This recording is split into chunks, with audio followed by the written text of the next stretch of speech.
May I please, Your Lordship? Yes. Your Lordship, I beg to mention item 1, Lordship. If this matter can come up after 2 weeks, Lordship. After 2 weeks? Yes, Lordship. Learned counsel for the petitioner, Mr. Chupanangam. Chupanangam, who makes a mention on behalf of the, you're mentioning on whose behalf? On behalf of A. Gautam. A. Gautam, on behalf of the leading counsel, Mr. A. Gautam, to list the matter after 2 weeks. So, learned counsel, Mr. Gauhati, learned CJC appears for, oh, you're appearing, okay, as respondent, for respondent number 3. And I'm from respondent number 2. For respondent number 2 are present. List after 2 weeks. Yes. Lordship, there is an interim. The interim order passed earlier shall continue till the next date. Obliged, Lordship.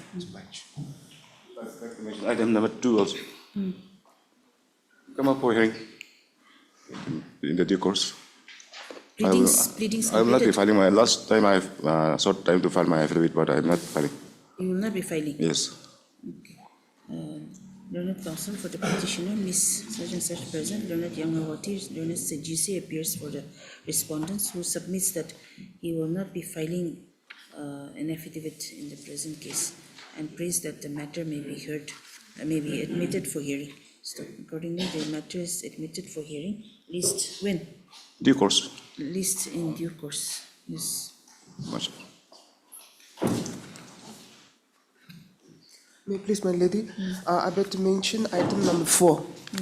Here I received the instruction to appear on behalf of the newly impleted respondent 4 and 5.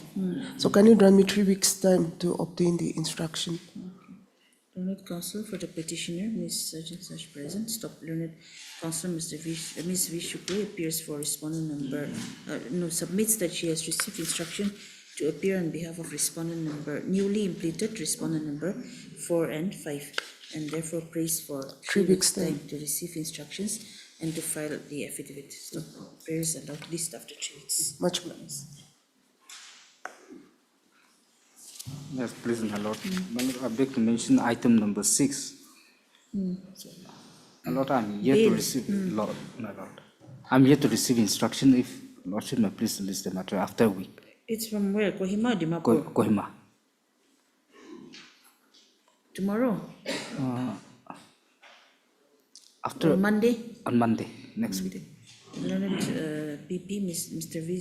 Zimomi, prays for listing the matter on 9th March, as he has not received the updated case diary, or Case diary. as he has not received the updated case diary.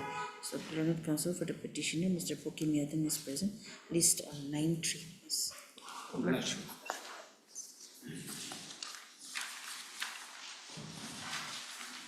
For motion, item number 11.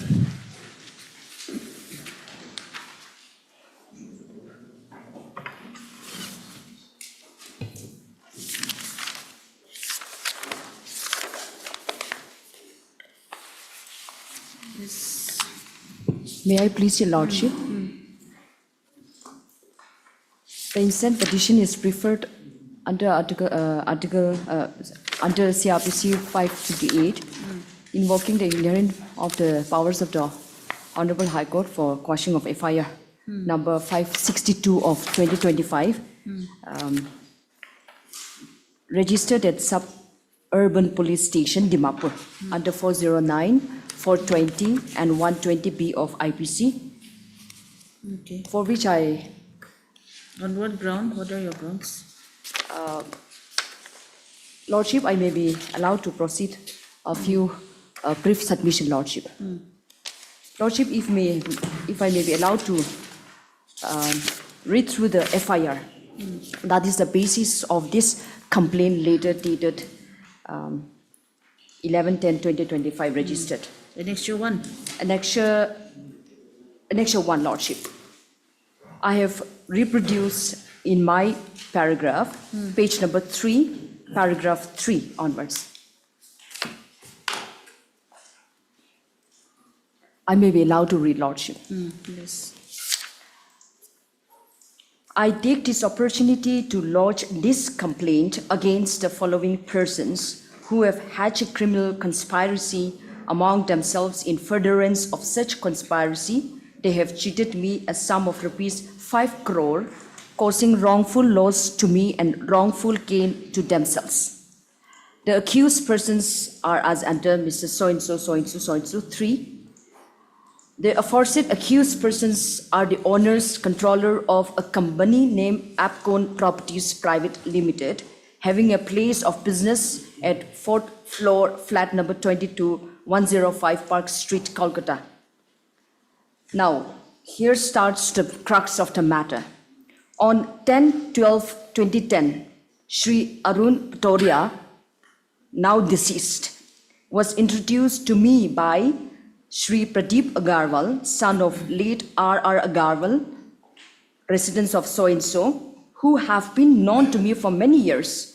The meeting was held at Dahekhu village, Dimapur, Nagaland, which is under the jurisdiction of the PS. Now, Sri Arun Patoria, deceased, represented to me with representation subsequently transpired to be false and dishonest, that their business was in very good financial health, but he required a long-term cash accommodation in the form of a loan in goodwill and promised to pay a profit of 30% of the loan amount. At the relevant time, he malevolently suppressed the true financial health of his companies and sought a long term of rupees 5 crore only for a period of 4 years. Now, relying upon such assurance, I, Kohoi Sumi, the complainant, undersigned, handed over a sum of rupees 1 crore in cash on the same day, and I agreed to give a further of rupees 4 crore on 17/12/2010. With a spent of cap of about 7 days, agreed to hand over 4 crore, another 4 crore. Subsequently, in furtherance of my earlier assurance, that is 10/12/2010, a sum of rupees 4 crore in cash was handed over on 17/12/2010 to me, by me to Mr. Arun Patoria in the given address. Now, this is the matter here. In the presence of Sri Pradeep Agarwal and 3 other directors of Apcon Properties Private Limited, namely accused number 1, 2, and 3. And the petitioner is here is accused number 1 and 2. Who is the complainant here? Mr. Kohoi, Kohoi Sumi. Lordship. Now, And have you made the complainant a party? no, Lordship. Not a necessary party as per the Gauhati High Court rules. No. So the notice filed. Informant has to be heard. Informant has to be heard.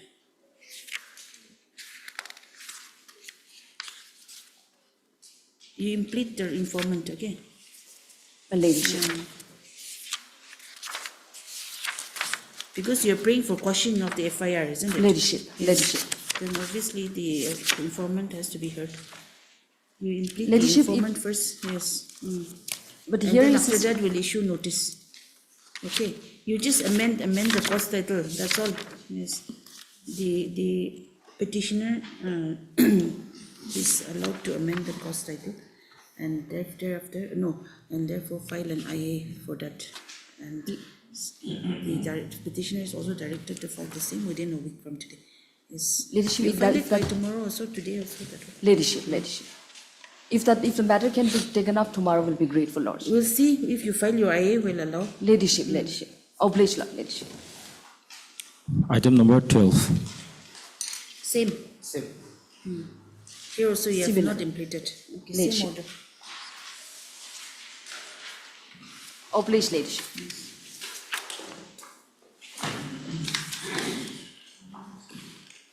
For orders, item number 3.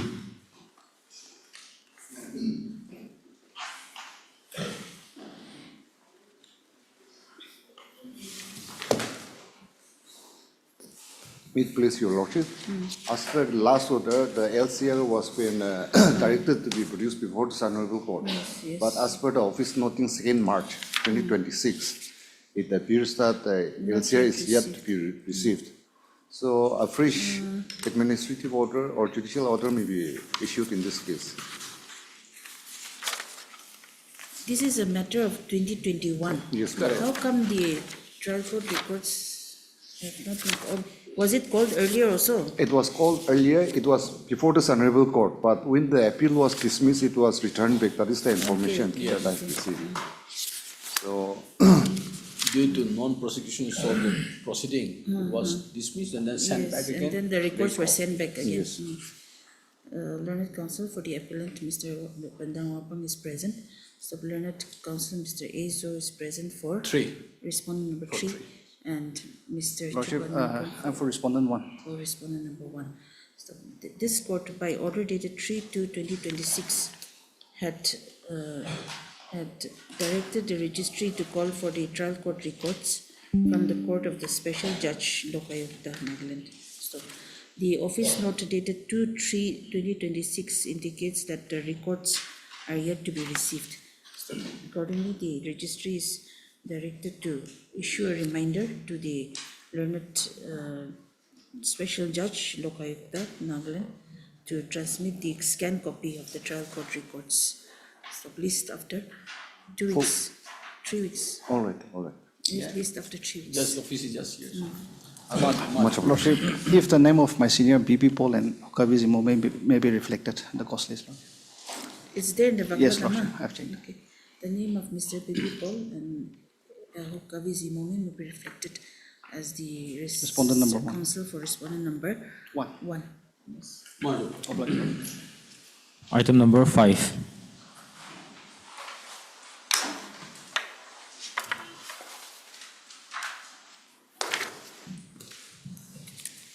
Yes, Your Lordship.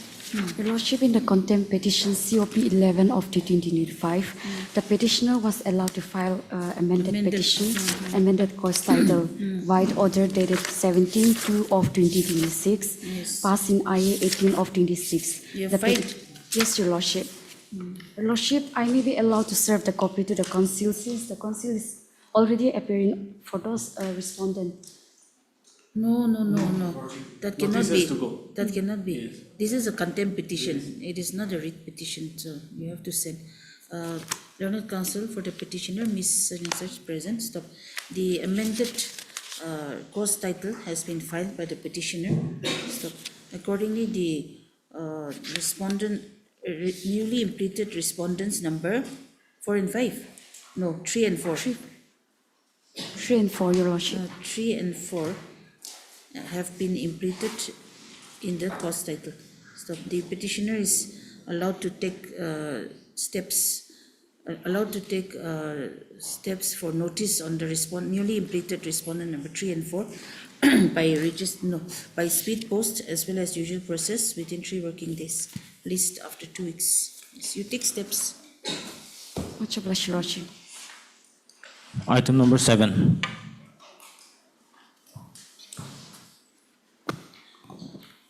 May I please, my Lord? Lordship, in this matter, I have instruction to appear for respondent number 1 and 3. Lordship. 1 and 3. Yes, Your Lordship. I am entering my appearance for the first time, my Lord.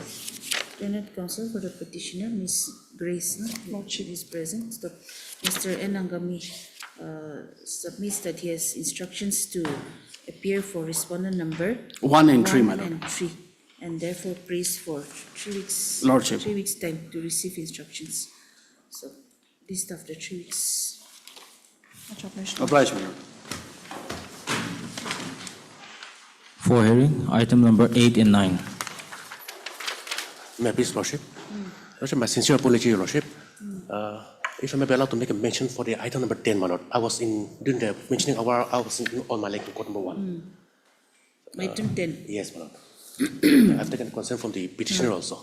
So on a consensus prayer, if this matter can come up after 2 weeks, my Lord.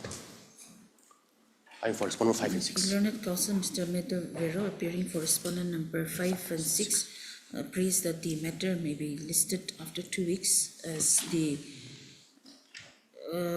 Why are you mentioning? My senior Foseko is out of station, my Lord. Okay. As the leading counsel, Mr. Foseko Forte is out of station. So it is submitted that the consent of the opposite party, petitioner has also been obtained. So list after 2 weeks. Much obliged. Yes, item 8 and 9.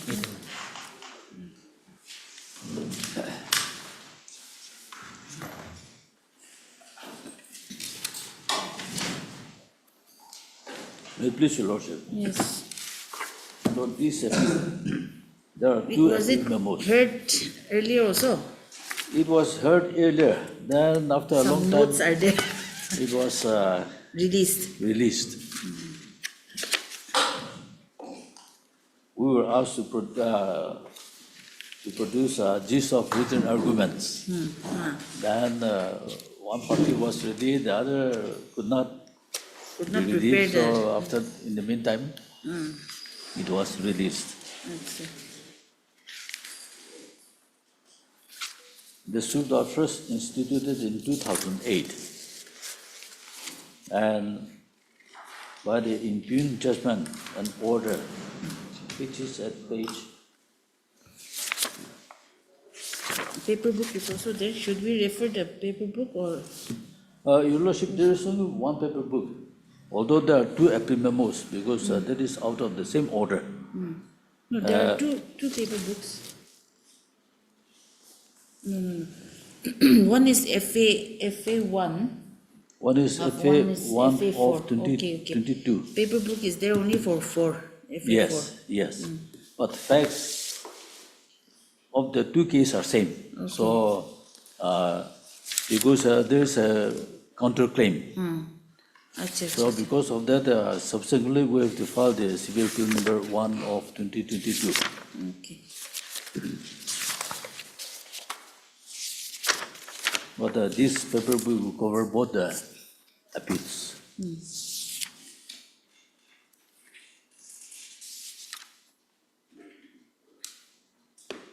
Okay, so this is challenging the decree of this. Yes. The district and session judge. Yes. Okay, let's see. Let me, this is arising out of CS 13 of 2008. First, Your Lordship, let me take Your Lordship to the decree at page 25.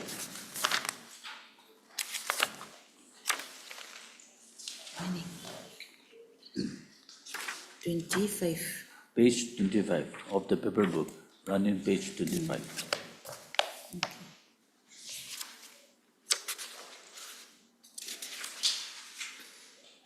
May I read, Your Lordship? Yes. Decree, in terms of the aforesaid judgment, page 25. We are now on FA1, isn't it? Yes, no. FA1. Paper book, FA4. I'm going through the paper book. Because this paper book will cover both, is same. And in the paper book, the decree is at running page 25.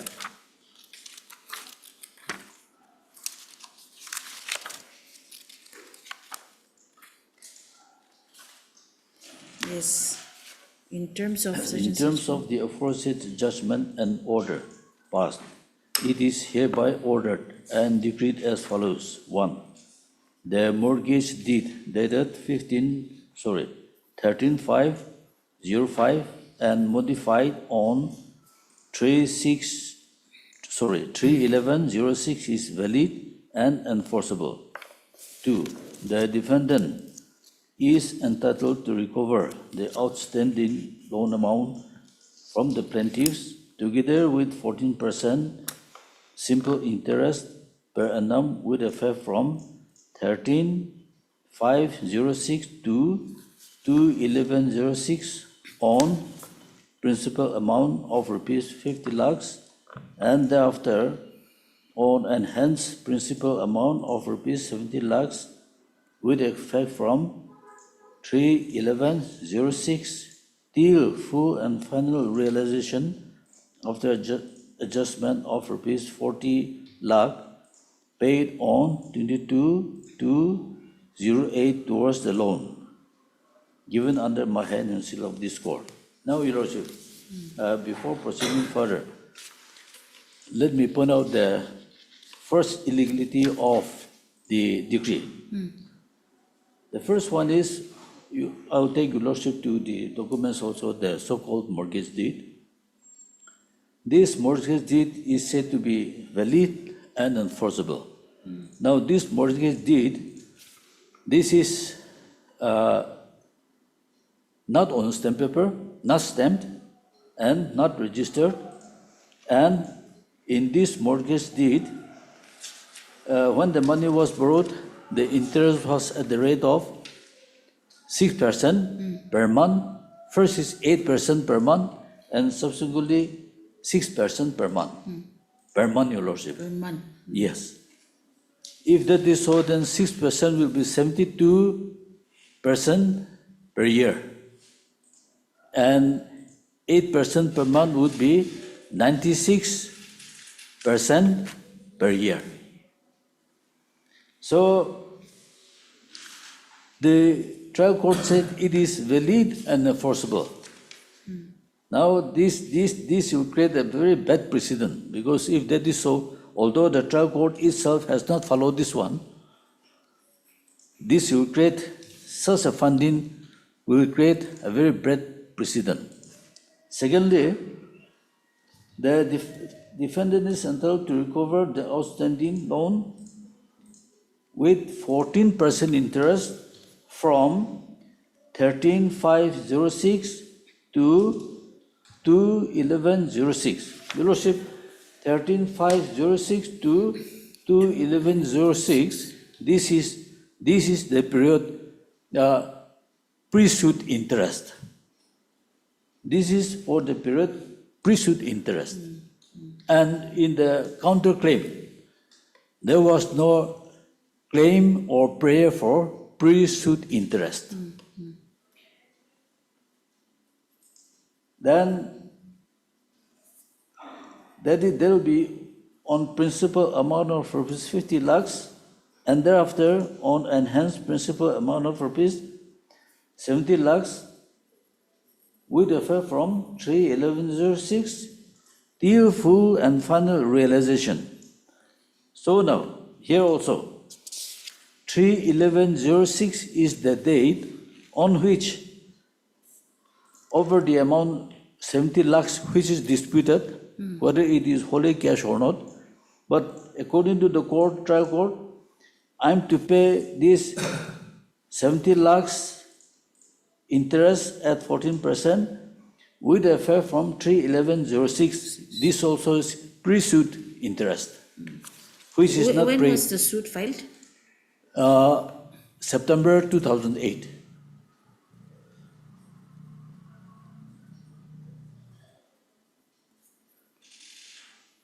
And in the counterclaim, the respondent claimed for pendentalized interest, but not pre-suit interest. So therefore, the trial court cannot pass an order, granted prayer, which has not been prayed in the plaint. So that is the illegality again.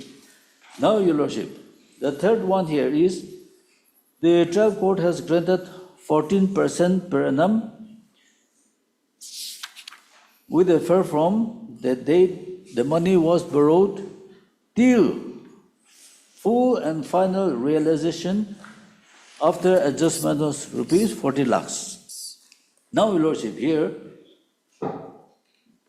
post-decretal interest, in terms of section 34 of the CPC, post-decretal interest cannot exceed 6%, because this is not a commercial transaction. In case of a commercial transaction, that is not the limit. The court can exceed 6%, but this is not a commercial transaction. Therefore, the trial court cannot exceed 6% in case of decretal, post-decretal interest. So, on that score alone, this decree and judgment order passed by the trial court has to go. Now, Your Lordship, I will take Your Lordship to the facts. The facts of the case as such is not very lengthy. It is short. The only thing is that in 2006,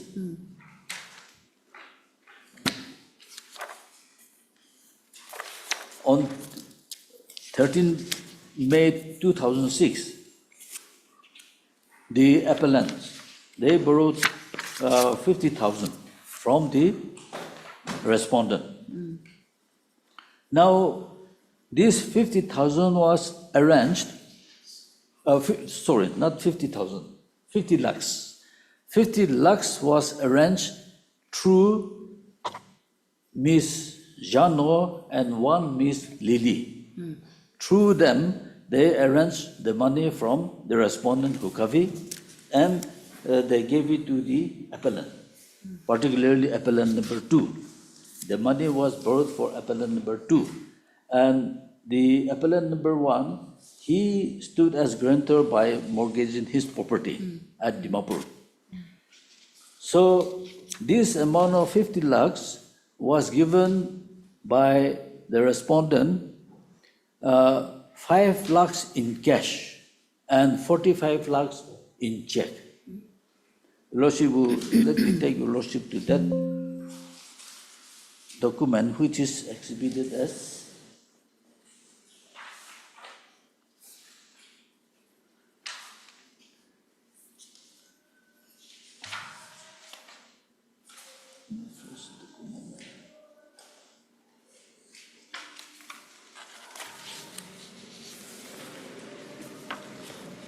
Your Lordship, run in page 155. 155. Yeah. 155. Yes. This is signed on 13/5/06. Now, Your Lordship, the certain part of this has been overlooked. Before this other one,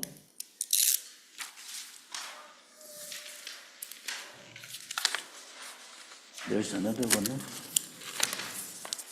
The first one.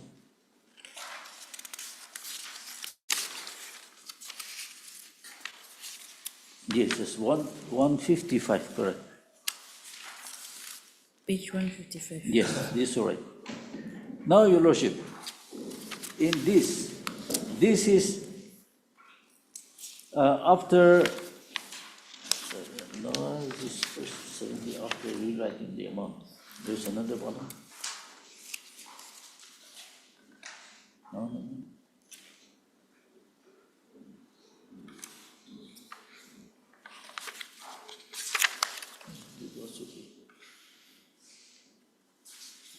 I'm sorry about Your Lordship, let me take it to the, before the second one was made.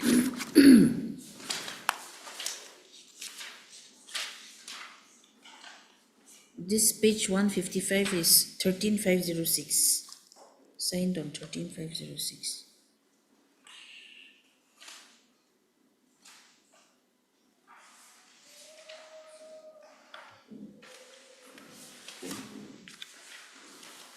So 70, 5/70.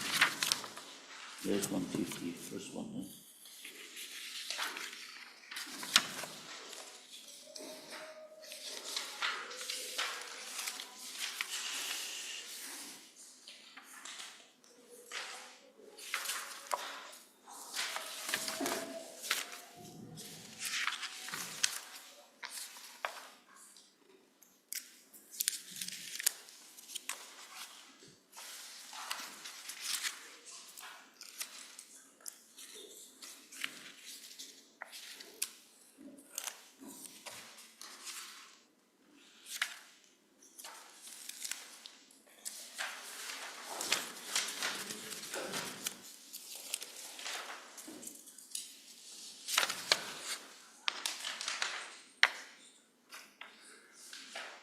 Your Lordship, whatever, let me find out later, but we'll go by this one now.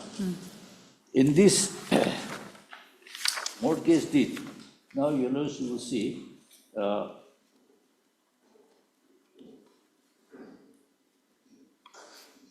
Sri Siamong Jimison, so resident of now Janapur, covered, do hereby mortgage my land, so, So, with all the buildings and fixtures therein, after referred to as the said premises, at the consideration of 70, Your Lordship, here, I will show the first 50 amount later. But Here- this is here it says subsequently, it 70. was made 70.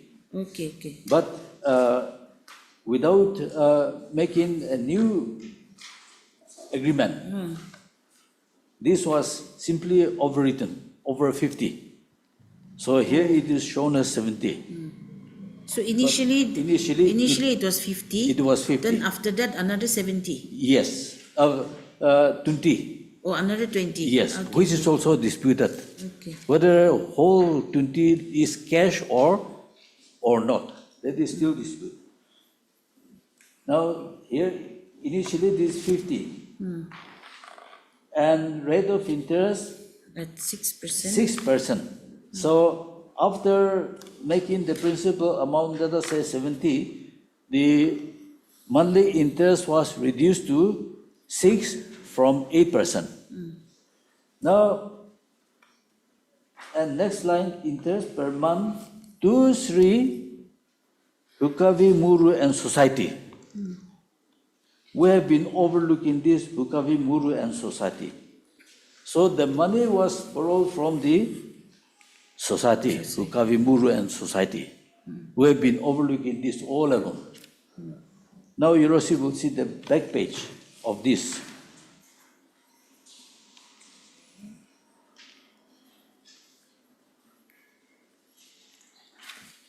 On the back page, it is not yet 70. Received rupees 45 lakhs in check and rupees 5 lakhs in cash. It is not yet 70. And this is signed by the appellant number 1. So this is signed on 13/5/06. 13/5/06. 13/5/06. Now, before going to how it has been made to 70, let me continue with the next mortgage deed at page 156. Yes. 1 minute.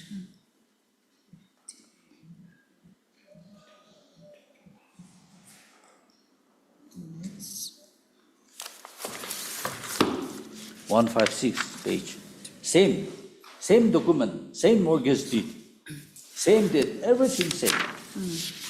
Page 156. In the first page, it is same, everything is same. Now on the back page, the difference comes in. On the back page, I received rupees 45 lakhs in check and rupees 5 lakhs in cash on 13/5/06. Now next line. And rupees. And rupees 20 lakhs cash on 3/11/06. Now you will see here, the signature remains the same. This cash, this and rupees 20 lakhs cash on 3/11/06 was entered between the initial of the appellant number 1 and the first written receipt of rupees 45 lakhs and rupees 5 lakhs. 45 lakhs in check and rupees 5 lakhs in cash. Now here, date is written on 13/5/06. In the first one, there is no date. There is no date. Yes. And now, before going to the 70, I may be allowed to make a submission here, while we are dealing with this document. And rupees 20 lakhs cash on 3/11/06. Okay. Signed, appellant. There was no change, no additional signatures by the appellant number 1.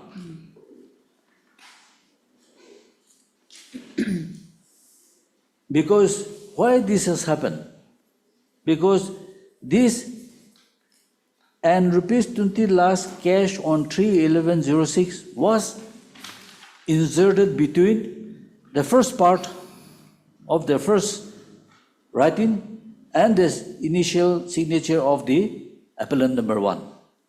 Therefore, it was made to appear that on receiving this additional cash 20, the appellant number 1 put his signature. It has been shown that way, which is not. Otherwise, these two are the same, page Same. 155 and 156. Yes. The second 20 lakhs was on 3/11/06. This is addition, which is inserted between the first part and the signature of the appellant number 1. So, what the respondent is trying to show and is saying is that, yes, he has acknowledged the receipt of 20 lakhs 20 lakhs. because he has put his signature. But he has not put his signature, this appellant number 1 has not put his signature this on 3/11/06. He has put his signature on 13/5/06. About 6 months before. About 6 months before the second one. But that is the argument of the respondent. Because they have acknowledged the receipt of rupees 20 lakhs cash, because here it is in cash. So they have signed. And that is the argument of the respondent. Now, Your Lordship, as far as 50 lakhs is concerned, we are not disputing. Okay. It is only this 20. 20. Now 20, this was for a time. After obtaining this 50, we paid through Miss Lily and Miss Jano rupees 12 lakhs interest on 26/8/2006. This is denied by the respondent, but we have paid. We will prove by evidence. Then, for some time, we failed to pay the interest also. Then on,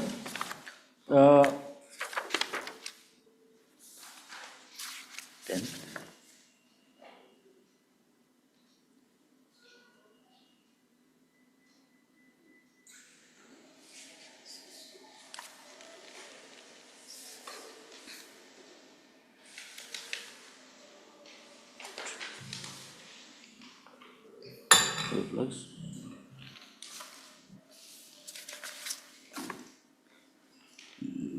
another 10 was paid. On 21/2008, another rupees 10 lakhs was paid. On 21/2008, 21/2008. How much? 10 lakhs. Another 10 lakhs. This also is denied by the respondent, but evidence is there. Then, in the meantime, we could not pay further, so the respondent closed the gate, locks our house. So, in order to do that, to open up again, we paid another sum of rupees 40 lakhs on 22/2008. 40 lakhs. 40 lakhs.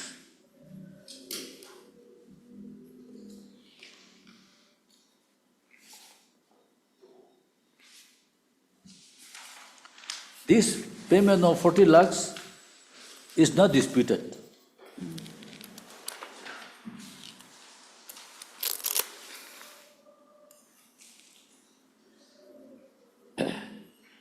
Now, how the principal has been raised to 70?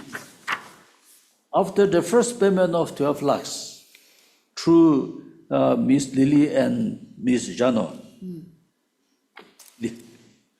The appellants also could not pay any interest or any amount against the principal. Therefore, they approached the respondent, witness number 1 and the appellant number 2. They approached to give them to us for time, and in the meantime, what happened was, that is that they approached him on 3/11/2006. 3/11/2006. And since they could not pay for more than 2 months, for about 3 months, we could not pay the interest also. So we approached him on 3/11/2006, and on that date, rupees 12 lakhs, which would be interest, was compounded towards the principal amount by the respondent. And by extending another 8 lakhs cash, 8 lakh cash,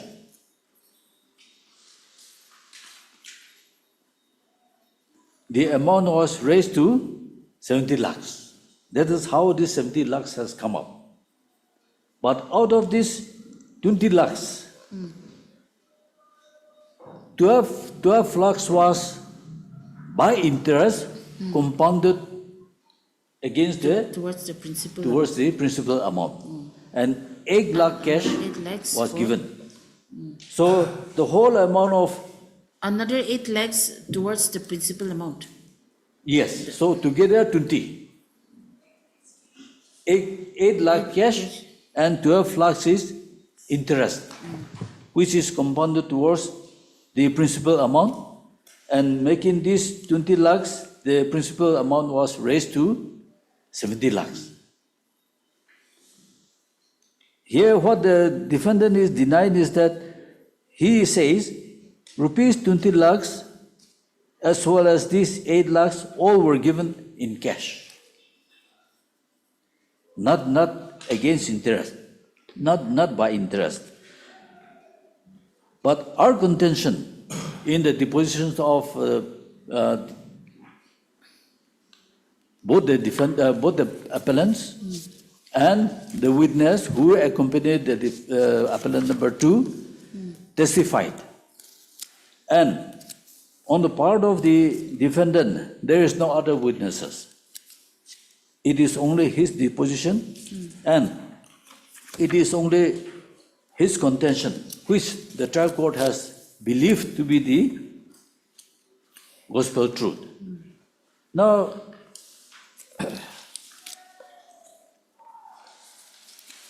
the payment of rupees 12 lakhs on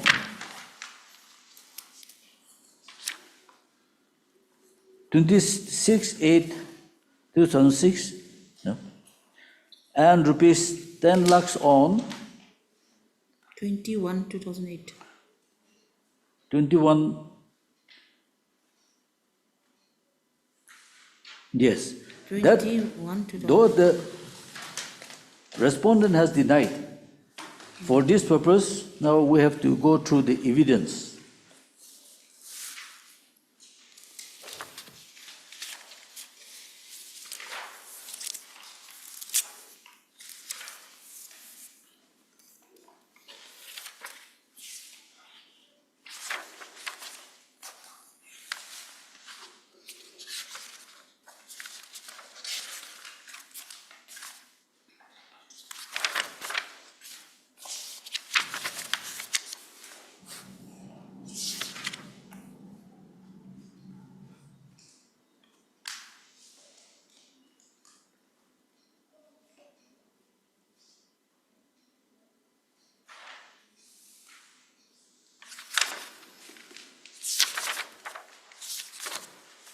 Witness number, P the blue,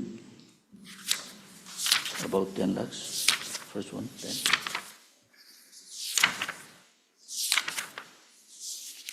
P the blue.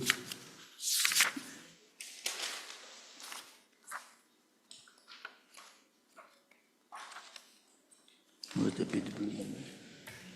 3 and 9. Page 114.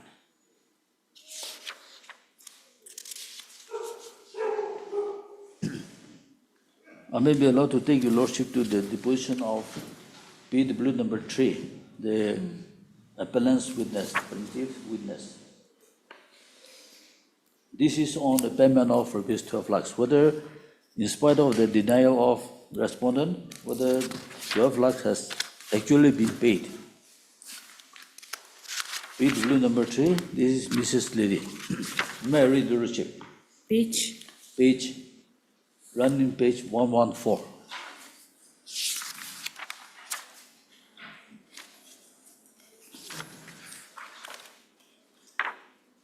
yes. I, Mrs. Lily, aged about 43 years, wife of so-and-so, Dimapur in the district of Dimapur, so-and-so, do hereby solemnly affirm on oath and state as follows. 1. That it is in my knowledge that Mr. So-and-so and Mr. So-and-so has filed a case against Mr. Hukavimuru. The subject matter of the case is a mortgage where Mr. Siamong Chamir had mortgaged his land and building to Mr. Hukavimuru for a loan, consideration of rupees 50 lakhs at the rate of 8% monthly interest. That I and Mrs. Jano had arranged the loan amount of rupees 50 lakhs for Mr. Toshipokpat Longkumar from Mr. Hukavimuru, and Mr. Siamong Chamir had given his immovable properties as a security for the loan and executed the mortgage with Mr. Hukavimuru. That after executing the mortgage, the loan amount was given in check to be drawn from the Bank of Baroda, Dimapur. The check was accordingly encashed by me and Mrs. Jano from the bank, and the money was handed over to Mr. Toshipok Balongkumar and Mrs. Siamung Jamir at former residence at Half Nagaland, Dimapur. Your Lordship, let me pause here for a moment. The money was 45 lakhs, first initial out of the 50 lakhs. 45 lakhs was by check, it was drawn from the Bank of Baroda, and 5 was in check. Now, the respondent, he is denying this. In addition to that, he is saying that rupees 5 lakhs was to be drawn from ICI Bank, not from Baroda Bank. And during the trial, when he was shown his own document of that receiving of 45 lakhs in check and rupees 5 lakhs in cash, he even says that is not correct. So the nature of the integrity and the honesty of the respondent may be considered here. He is denied even that. So that on 26/8/06, Mrs. Hamu Longkumar, wife of the Shipokba, Longkumar handed over rupees 12 lakhs to me and Mrs. Jano towards payment of interest on the loan for 3 months. That is from 13/5/06 to 13/8/06, and for which I and Mrs. Jano issued a receipt. This amount paid was interest was accordingly paid to Mr. Hukavimuru at his 2.5-mile residence, Dimapur. However, no receipt was issued by Mr. Hukavimuru against the payment, stating that the parties to the loan were maintaining their own accounts. That I know the facts of the case to the extent, the receipt dated 26/8/06 and my signature is exhibited as Exhibit P8 and P9. Your Lordship, this receipt is not from the respondent, but this receipt is signed by this witness and her friend when the money was received from the other person, wife of respondent number 2. That I know the facts of the case to the extent as stated in the preceding paragraph. I have verified. Then Your Lordship will see the cross-examination.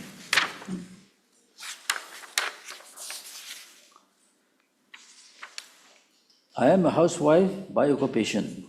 It is true that Mrs. Jano arranged the loan for the plaintiff. Both the plaintiff approached to me personally for arranging loan to the extent of rupees 50 lakhs, and at that time Mrs. Jano was also present in our midst. I do not know the exact name of those persons who acted as brokers in arranging the said loan. I have not charged any commission for the said loan. However, I don't know whether any commission were paid to the brokers for arranging the said loans. It is known to the plaintiffs. The mortgage was created for the benefit of plaintiff number 2, and I signed in the capacity of grantor. I can only say that the mortgage was signed by the plaintiffs. However, I have not seen the parties signing in the mortgage deed.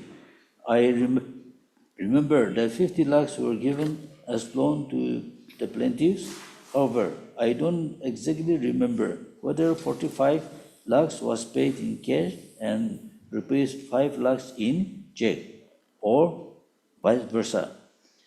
I say that the loan amount of rupees 50 lakhs were handed over to the plaintiff at the residence of plaintiff number 1. It is correct to say that I have not seen the plaintiff number 2 put in his signature on the back side of the mortgage deed acknowledging the receipt. I have not charged any commission from the plaintiff for arranging the loan, but in place of other persons' loan, I charged commission. I do not know for whose benefits the loan was secured by the plaintiff. However, I can say that the loan was for the purpose of both plaintiffs.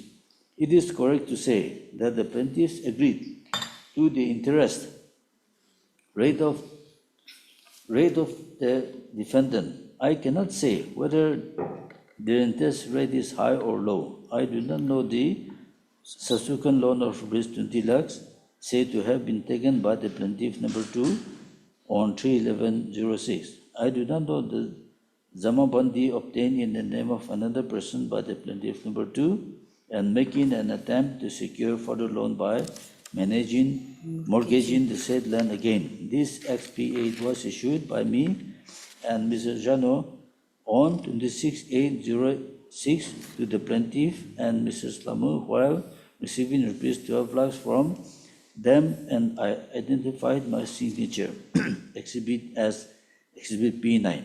However, the defendant refused to issue receipt in respect of the said amount of rupees 12 lakhs paid on 26/8/06. I deny the suggestion that Exhibit P8 was prepared only after the institution of this case. I deny the suggestion that the defendant did not issue receipt for the said amount of rupees 12 lakhs, as me and Mrs. Jano never handed over the said money to the defendant. I cannot say whether the mortgage deed is strictly enforceable. I have stated the true facts. And re-examination, I clarified that the interest towards the loan amounting to rupees 12 lakhs, which was received from the plaintiff on 26/8/06, was accordingly handed over to the defendant on the same day and further asked for the receipt of the repayment. However, the defendant refused to issue any receipt, stating that since the repayment is only a part payment, and the parties to the transaction are maintaining their own statements of accounts, and therefore it was not necessary to issue any receipt till the loan in question is fully liquidated. So this is the cross-examination. In cross-examination, this is the cross-examination. They have not rebutted the affirmative statements of the deponent, the witness number 3. Your Lordship, the next one is witness number 9. 126.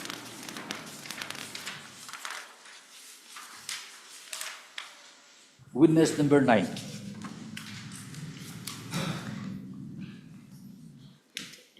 Page, page 136. This is Mrs. Jano.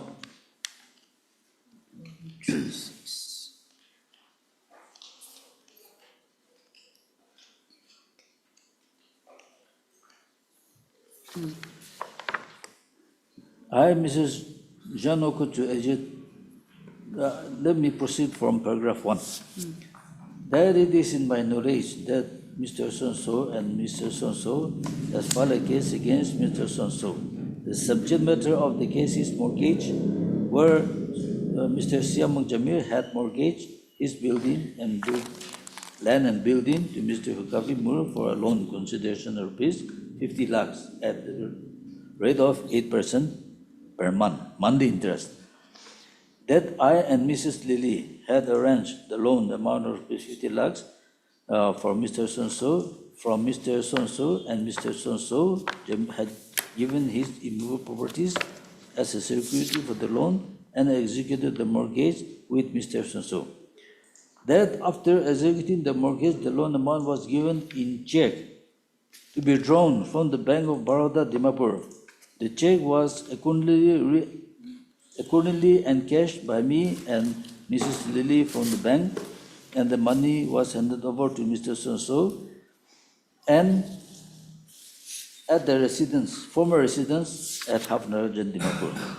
That on 26/8/06, Mrs. Lamu Longkumar, wife of Toshipakpa Longkumar, had handed over rupees 12 lakhs to me and Mrs. Lily towards payment of interest on the loan for 3 months, from 13/5/06 to 13/8/06, and for which I and Mrs. Lily issued a receipt.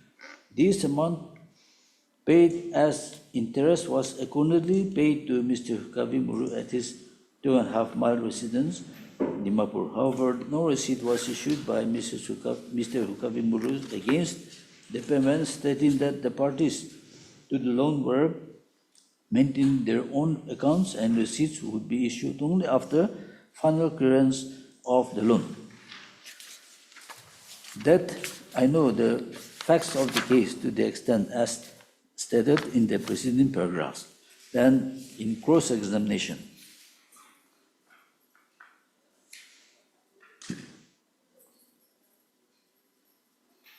I'm here today as a witness of plaintiff. I'm unemployed and I'm a housewife. For arranging the loan, no commission was paid to me, to any, by the plaintiffs. For obtaining the loan of 50 lakhs from the defendant for the purpose of plaintiff number 1, the plaintiff number 1 mortgaged his land property. Plaintiff number 2 mortgages his land and property as security for the loan. I have not been involved in any such loan arrangement before the present loan transaction. Exhibit D1 was executed at the residence of defendant. However, I have not signed at the said document, though I was present with the plaintiffs and the defendant were executing the said exhibit. The date of execution of exhibit D1 is correct. It is correct that the amount of the loan was transacted by check of rupees 45 lakhs and 5 lakhs cash. I do not know the subsequent loan transaction amounting to rupees 20 lakhs as rectification of the said mortgage deed on 3/11/06 by the parties. I do not remember who prepared the money receipt dated 26/8/06, Exhibit P9. However, the signature appearing in serial number belongs to me. I'm certain that the said money receipt, Exhibit P9, was not by the defendant. I deny the suggestion. The amount of rupees 12 lakhs was not paid to the defendant on 26/6/06. Though the amount of rupees 12 lakhs was handed over to defendant, yet the defendant refused to issue money receipts, saying that the accounts are maintained by the parties and it can be worked out at the final payment. I have never faced such a situation on earlier occasions. I deny the suggestion that the said amount of 12 lakhs was paid to me and Mrs. Lily towards our commission for arranging the said loan. I deny the suggestion that the money receipt XP9 was prepared by me, Mrs. Lily, and the wife of plaintiff number 1 only after institution of present suit. I know only about the initial loan of 50 lakhs advanced by the defendant to the plaintiff and about the interest of 12 lakhs to the defendant on 26,808. I'm known to the plaintiff number 1 and his wife since more than 20 years, and we were family friends. I stated the truth, facts which I know. Then in I clarify that the amount of rupees 12 lakhs which was given to me and Mrs. Lily by a wife of so-and-so, wife of PW number 1 on 26,806 was accordingly handed over to the defendant on the same evening at his residence sitting room, who however refused to issue money receipt for the payment received, during stating the parties to the transaction are maintaining respective account and it was not necessary to issue receipt. So, in cross-examination about this payment of rupees 12 lakhs, only a suggestion was given that you have not paid the amount. Now, a suggestion denied is not a suggestion, is not evidence, it is no evidence, and therefore, through these two witnesses, payment of 12 lakhs is clearly paid. Now, a contention which is denied by one party and asserted by the other party can be proved through evidence. He may deny, but if I can prove, then it is thence proved. Because it can be rebutted only in the cross-examination. In the cross-examination, the evidence or the statements made by the witnesses has not been rebutted, and only question raised is that, no, you have not paid. There is no other evidence. Now, Your Lordship, on the payment of rupees 10 lakhs,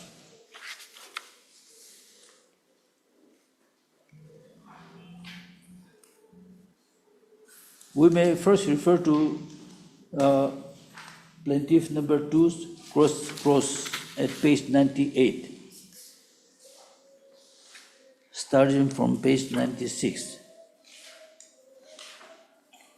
Payment of 10 lakhs on 21/2008, that one, huh? Yes. Payment of rupees 98. 21. Yes. Page. Let me go to the relevant parts only. Page 98. In cross-examination, what they have put?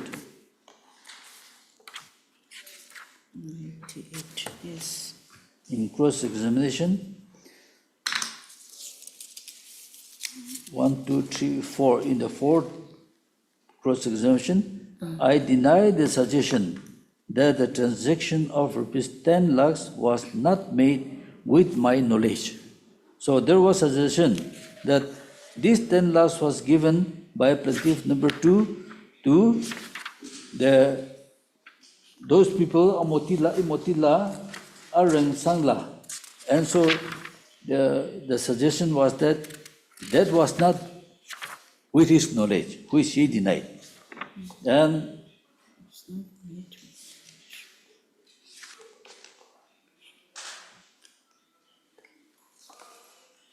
okay. This is cross of PW plaintiff 2. plaintiff number 2.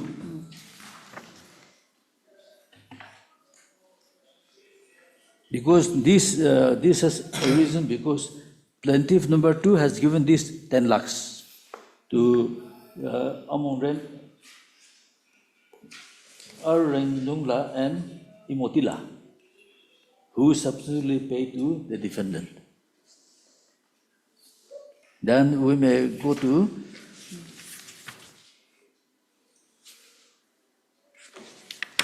the deposition of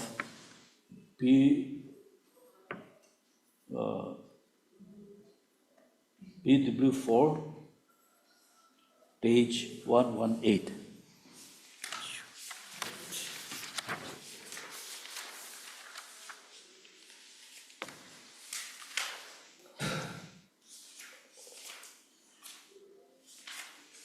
This is the 118 is the deposition of witness number 4, Srimati Imotila. From paragraph number 3, we may start from 3. That on 21/108, Mrs. Lamun Longkumar, wife of Mrs. Toshipo Longkumar, gave me rupees 10 lakhs, asking me to hand over the money to Mr. Siamung Jamir.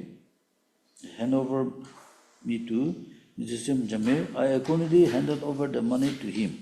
Thereafter, on the same day, Mr. Siamung Jamir asked me and Mrs. Arang Nungla to accompany him to Mrs. Hukavi's residence to pay the amount to Mr. Hukavi Muru against the loan obtained by Mr. Siamung Jamir and Mr. Toshipopo Jamir. This amount of 10 lakhs was paid by Mr. C. Among Jamir to Mr. Hukavi Muru in my presence and that of Mrs. Arang Nungla. After making the payment, when we insisted on the receipt, Mr. Hukavi Muru refused to give the receipt by conveying that as both the parties to the loan agreement were maintaining their own accounts against their repayment, it was not necessary to issue receipts. I know the facts of the case to the extent as stated in the preceding paragraph. Then, in cross-examination, let me go to the relevant. Okay, since this is on payment of 10 lakhs. In cross, I deny the suggestion that the amount of rupees 10 lakhs was not paid to the defendant on 21/108 by me and the plaintiff number 2. I deny the suggestion that the sum of rupees 10 lakhs was handed over to me by the plaintiff number 2 on 21/108. I met the defendant for the first time on 21/108. On 21/108, the plaintiff number 1's wife was not feeling well. As such, I was entrusted to hand over the money to the plaintiff number 2. The amount of 10 lakhs handed over by me to the plaintiff number 2 were denominations of that 1,000 notes. This is interesting. This amount to admission. No receipt was issued in respect of the said 10 lakhs by the defendant. Then I cannot say what type of business the plaintiff number 1 is engaged with. However, I know that he does business. The plaintiff number 1 and 2 and the wife of plaintiff number 1 requested me to stand as a witness in this case. I have not met the defendant after 21/108. I deny the suggestion that Mrs. R. Rangmongla was not with me and the plaintiff number 2 when the said sum of 10 lakhs was paid to the defendant on 21/108. The amount of rupees 10 lakhs was handed over to me to pay to the defendant towards the loan secured by the plaintiffs. I cannot say who utilized the money taken on loan by the plaintiffs. It is correct that the plaintiffs had admitted having obtained loan from the defendant. I deny the suggestion that the wives of plaintiff number 1 did not hand over to me the amount of rupees 10 lakhs to be handed over to plaintiff number 2. On 21/108, plaintiff number 1 was out of station. I do not remember the exact time of my visit to the defendant's place on 21/108. However, it may be around 2 to 2:30 p.m. I do not know from where the said sum of rupees 10 lakhs was arranged. Mrs. Arumungla is a cousin sister of the plaintiff number 2 who resides at 2.5 miles. I have never involved in handing over such a big amount before this transaction.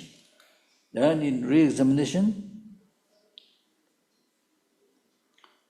it is It is correct to state that on 21/1/08, when I, along with the plaintiff number 2 and others, went to the residence of the defendant, it was the plaintiff number 2 who handed over the sum of rupees 10 lakhs to the defendant, and the plaintiff number 2, on asking for receipt, the defendant replied that it was not necessary to issue the money receipt, as both the plaintiff and the defendants were maintaining their own account on the loan. I was asked by the plaintiff number 1 and his wife to stand as a witness in this case, as I was told that the defendant was denying receipt of rupees 10 lakhs, which the plaintiff number 2 had paid to the defendant at their latter's residence on 21/1/08, where I was also present.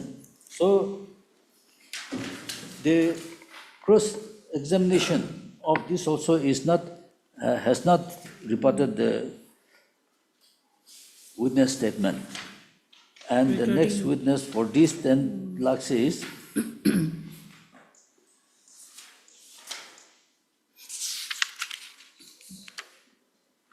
witness number 6, page 126. Page 126, 126. This is PW 6. Yes.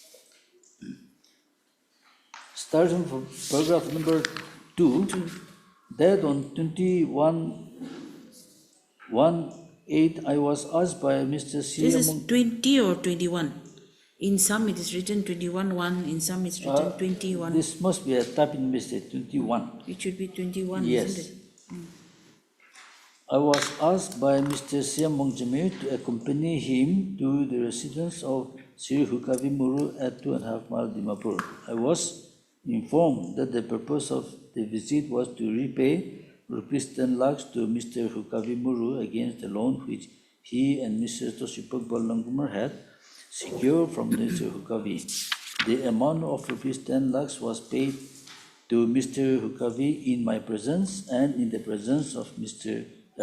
Imotila. After making the payment, we requested Hukavi to issue a receipt, but he refused to oblige, stating that both parties to the loan were maintaining their own account against the repayment, and the receipt will be issued only after the loan is fully cleared. That I know the facts of the case to the extent as stated in the preceding paragraph. Now, there was no cross-examination in this. So, this is fully admitted. Therefore, according to the plaintiff, we have paid as much as 1,60 lakhs. But even assuming, yet not admitting, that we have not fully paid 1,60 lakhs, at least from the evidence, another 22 lakhs has already been paid, in addition to that undisputed 40 lakhs paid on 22 February. So, rupees 62 lakhs have already been paid, assuming, yet not admitting, that I have not paid 1,60 lakhs. Now the question, therefore the question is... 40 plus 12. No, 22. 40 plus 22. 22. So there will be 62 together. Now, the trial court failed to consider all these aspects. The trial court has accepted the statement of the respondent as the gospel truth. The trial court failed to carry out its part of duty and wrongfully decreed the amount at the rate of 14%. Now, another aspect is that from the documents relied on by the defendant on the mortgage, and the borrowing of money, initial 50 lakhs. It is clear that the Hukavi and society, it is not from an individual. Hukavi and society. So it is a society. Therefore, during hearing as well as in the findings of the court, the trial court says that the Nagaland Money Lenders Act is applicable. If it is applicable, then the question is not about the interest. The question is if it is applicable, because this is a society. Now, that society cannot, without having a license from the authority, from the government, they cannot do money lending business. The court has not considered that aspect of the matter.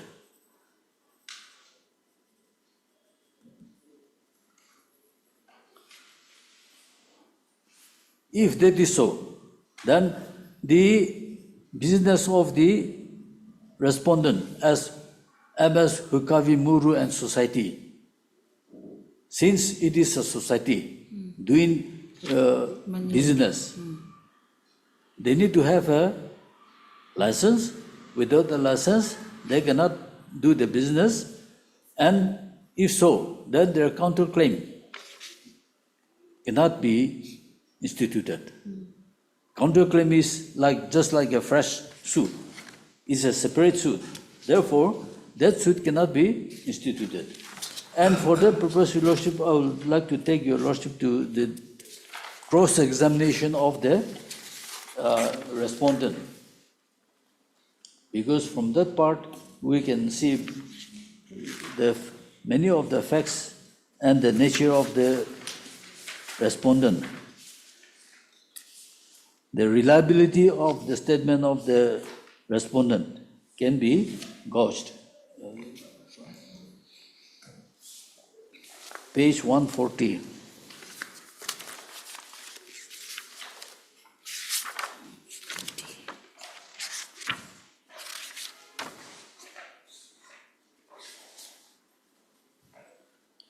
Page 140, running page 140 is there. The defendant. Deposition of the defendant, and in his deposition, he has denied the receipt of all the money except that rupees 40 lakhs. That part he has accepted because he was compelled to issue a receipt on that occasion. Because there were many people went to him, and especially because of his neighbor GP, he was compelled to issue the receipt. Otherwise, even on that date, he was not willing. Let me take Your Lordship straight away to the cross-examination. Because examination in chief is all about his part of the story, about the denial of the averments of the plaintiffs. Page 145, Lordship.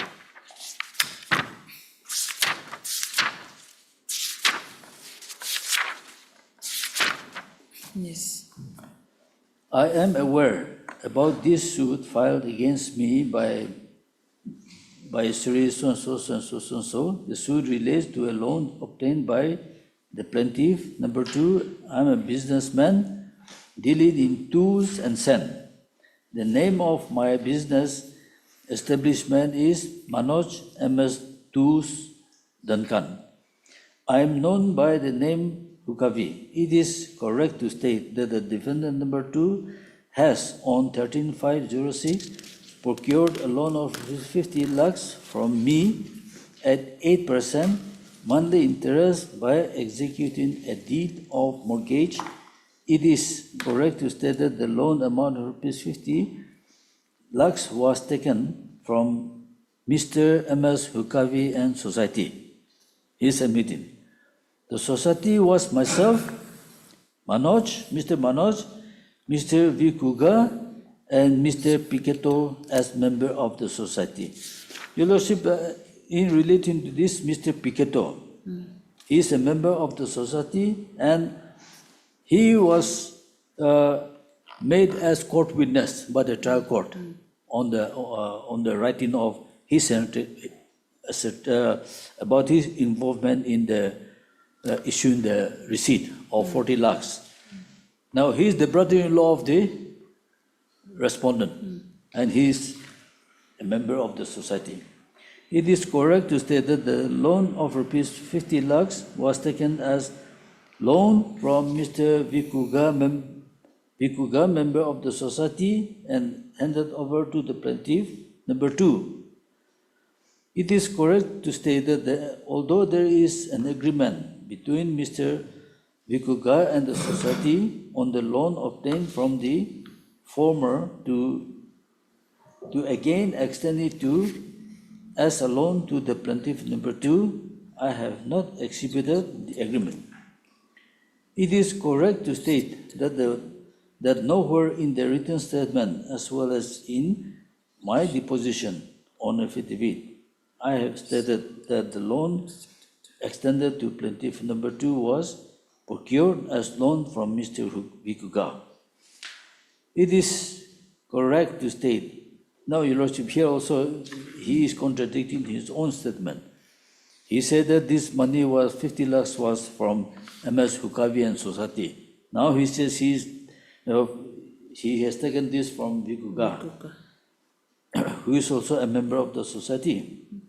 It is correct to state that during the relevant time when the loan was extended to the plaintiff, the society was not financially sound. It is correct to state that the plaintiff number 2 procured the loan from me through Mrs. Lily and Mrs. Jano. I, however, have not met either the plaintiff or Mrs. Lily and Jano to extending the loan to the plaintiff number 2. It is correct to state that the loan amount of rupees 45 lakhs was given to the plaintiff number 2 by me in cash, whereas receipt record says check. While the balance of rupees 5 lakhs was given in check to be drawn on the Axis Bank on Dimapur, whereas Mrs. Jano and Mrs. Lily drew the money from Baroda Bank of Dimapur. I once again reiterate the preceding statement that the loan amount of rupees 45 lakhs was given in cash, while remaining 5 lakhs was given in check. The loan amount of rupees 5 lakhs was given through self-check. I do not agree with the statement that the loan amount of rupees 45 lakhs was given in check to the plaintiff number 2 through Mrs. Lily and Mrs. Zano, and that only rupees 5 lakhs of the loan was given in cash. It is correct to state that the loan under the mortgage was for 8 months, period effective from 3506 to 14107, and the 8% monthly interest was to be paid every 2 months. It is correct to state that the plaintiff number 1 guaranteed the loan. It is correct to state that during the period of the loan, that is from 13/5/06 to 14/1/07, the plaintiff number 2 did not honor the agreement but defaulted with the loan. It is correct to state that although the plaintiff number 2 defaulted the loan by dishonoring the agreement, the defendant society again on 3/11/06 extended another loan. Your Lordship, here also again, the defendant society again on 3/11/06 extended another loan amount of rupees 20 lakhs to the plaintiff number 2 on the latter's request that he was yet to draw his pending bills. It is correct to state that no new agreement was executed between the plaintiff and the defendant while availing the additional loan, but only the loan amount was corrected from rupees 50 lakhs to rupees 70 lakhs on the mortgage deed dated 13/5/06, and the plaintiff number 2 also appended his signature. I do not agree with the suggestion that the additional loan of rupees 20 lakhs is the 3 months defaulted interest on the loan of rupees 50 lakhs amounting to rupees 12 lakhs and rupees 8 lakhs which I had given it cash as a loan to plaintiff number 2 on 3/11/06. It is correct to state that on the origin loan amount of rupees 50 lakhs and the enhance of rupees 70 lakhs, the plaintiff number 2 has on 22/2/08 repaid an amount of rupees 40 lakhs to the society. It is correct to state that on the loan extended to the plaintiff number 2 on 13/5/06 till 21/2/06, the plaintiff number 2 did not repay even a single paisa on the original loan of rupees 50 lakhs and the enhanced amount of rupees 70 lakhs. It is incorrect to state that for the plaintiff to state Mrs.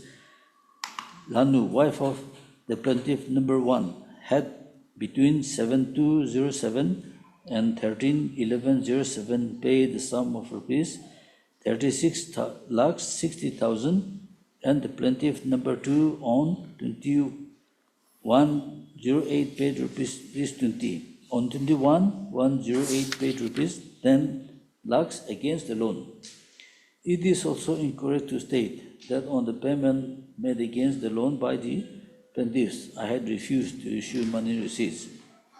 It is correct to state that I am closely known to Mr. Tukjin Jamir, who is my neighbor and the chairman of Duragapathar Village Council, Dimapur. I know him as an upright man. It is incorrect for Mr. Tukjin Jamir to make a statement that on 21/2/08 I had telephonically intimated to him that the loan amount of the plaintiff as required by them has been left at his residence.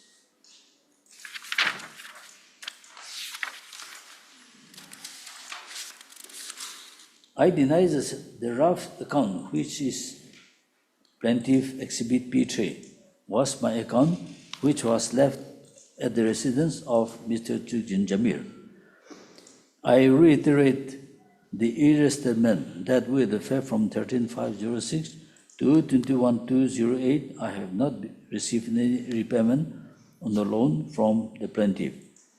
It is correct to state that during the period 13/5/06 to 21/2/08, I have not issued any notice demanding repayment from the plaintiff. This is also important notice, Your Lordship. This will come into play for pre-suit interest. There has to be a notice also. It is correct to state that in between 13/5/06 on February 2008, I have not taken any action on the plaintiff for non-repayment of the loan.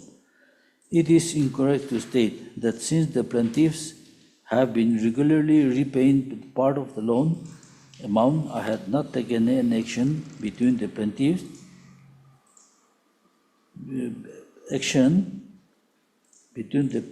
in between 13/5/06 and February 08, when I locked the gate of the mortgage premises. It is correct to state that the repayment of rupees 40 lakhs on the loan was made on 22/2/08 at the residence of Mr. Tukjin Jamir in presence of Mr. Apul MLA, Mr. Imli, Mr. Lanu, Mrs. Among Jamir. It is correct to state that the money received dated 22/2/08, which is signed by me acknowledging receipt of rupees 40 lakhs from the plaintiff, was drafted by Mr. Pikito Jimomi, brother-in-law who also resides with me. It is incorrect to state that the money receipt dated 22-208 and the rough account on the loan exhibited P3 is not drafted by the one and the same person. Your Lordship, let me explain here a little bit about the writing, because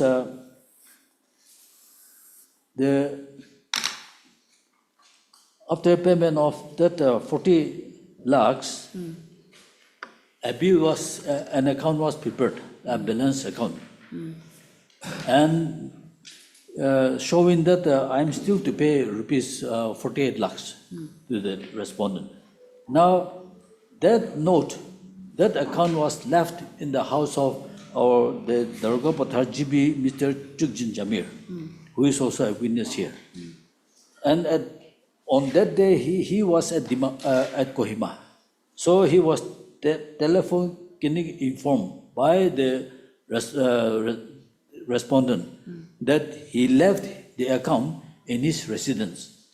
And the writing of that draft account appears to be the writing of this Mr. Piketto, because this Mr. Piketto issued the receipt of rupees 40 lakhs from the residence of the respondent. There is similarities, and admitted also by the court witness Piketto. And this was sent for forensic expert, whether it was written, it is written by the same person. Now the handwriting expert could not give a clear indication. So they asked for more, some undisputed writings of the past in normal course of business. Now that was not done. And since the experts cannot make a definite finding whether it is his or not his, the courts inclined to favor that it is not his writing, which is also not correct. So because of that, these things has come up about the draft.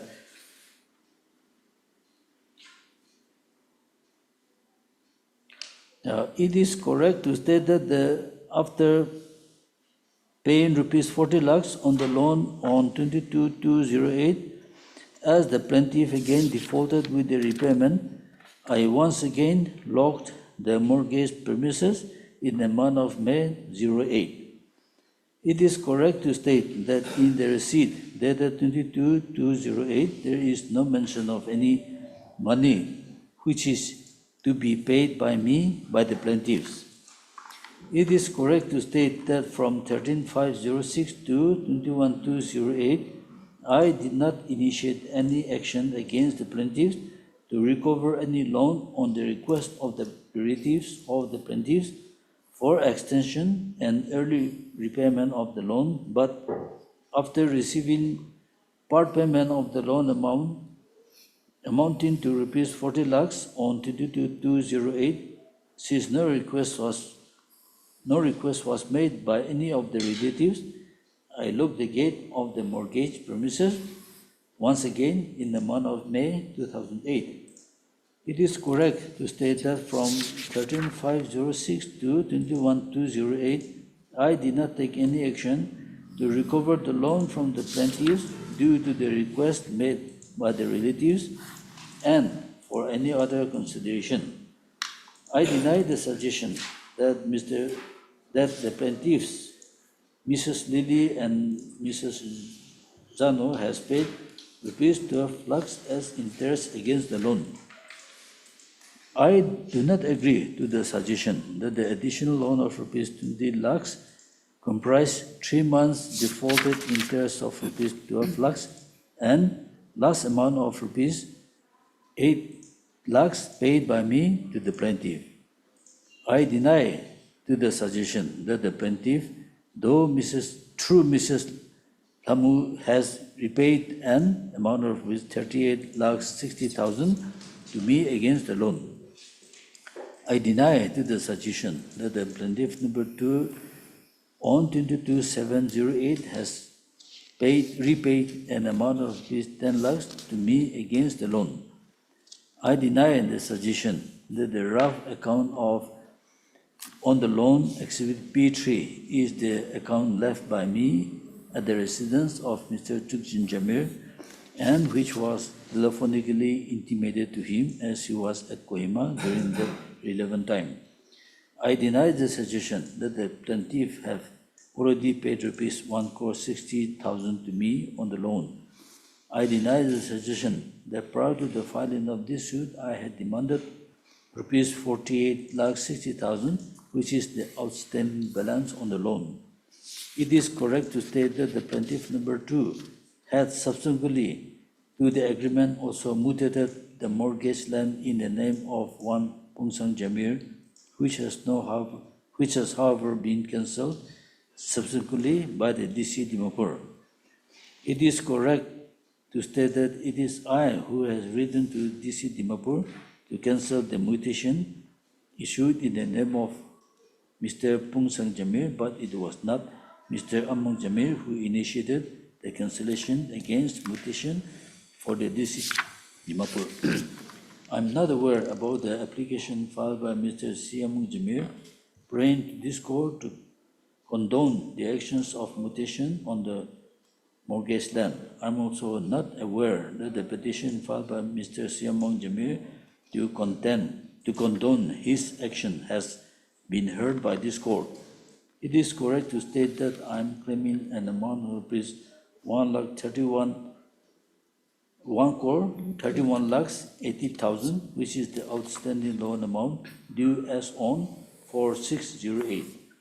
It is correct to state that the outstanding loan amount due comprises the principal loan amount of rupees 50 lakhs at the rate of 8% interest per month, with effect from 13/5/06 to 13/11/06, and the enhanced principal amount of rupees 70 lakhs with interest at 6% per annum from 31/11/06 to 3/6/08. Per annum, this is wrong, Your Lordship. It is incorrect to state that the monthly interest charged on loan, that is 8% and 6% is excessive and unreasonable. According to me, the loan was extended on the interest agreed by the parties.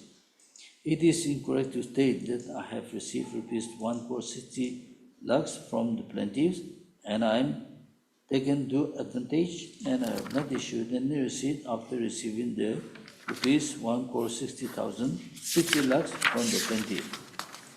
The money receipt written at the back of the mortgage deed, which is exhibited as D11, which states that rupees 45 lakhs of the loan is paid in check and 5 lakhs in cash, is not correct, as the loan of rupees 50 lakhs was paid in the following manner: rupees 45 lakhs in cash and rupees 5 lakhs in check.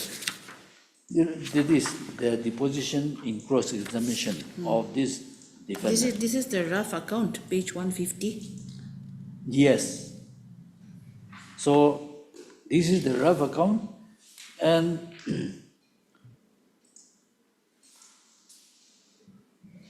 after deduction of 40 lakhs, it comes to 48 lakhs 60,000. So this page 151 and 150 and 151, the writings appears to be very similar. So this was sent for forensic experts, handwriting experts, but they cannot come to a conclusive finding. Page 152 is one example of specimen handwriting, but they wanted more and some admitted specimen writing, but that has not been done.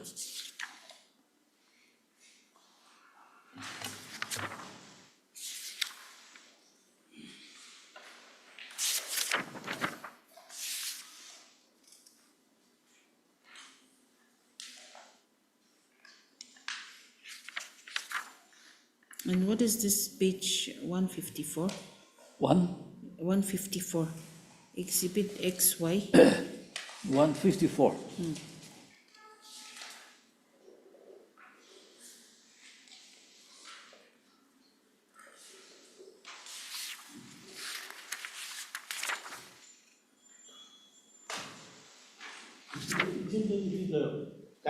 Oh, okay, okay. Yes, yes. Type copy Type of copy of this page 153. 153. 152, 155. 153.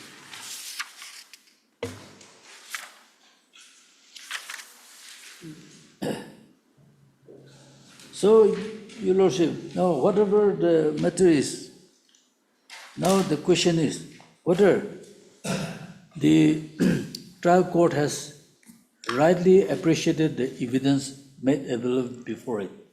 One. Second one is whether the trial court has the discretion to grant post-decretal interest at the rate of 14% till the amount is fully repaid. Then, in the absence of a At 14. pre-suit interest, whether the court can grant pre-suit interest at the rate of 14%. That also is at the rate of 14%. The several courts has already laid down that one an interest, except in cases of commercial transaction, one interest exceeds 7.5%, it is excessive. That is laid down by the Supreme Court. And the Interest Act, the Usurious Loans Act, all this is covered. And those are applicable in Nagaland also. So those things has to be, those acts has to be taken into consideration. Now the other aspect is, if the Nagaland Money Lenders Act is applicable, and as concluded by the trial court. Now, whether in that view of the matter, since the money is lended by the Hukavi, MS Hukavi and society, whether the society, without having a license from the government, can do the money lending business. And if not, then whether the claim of the defendant in his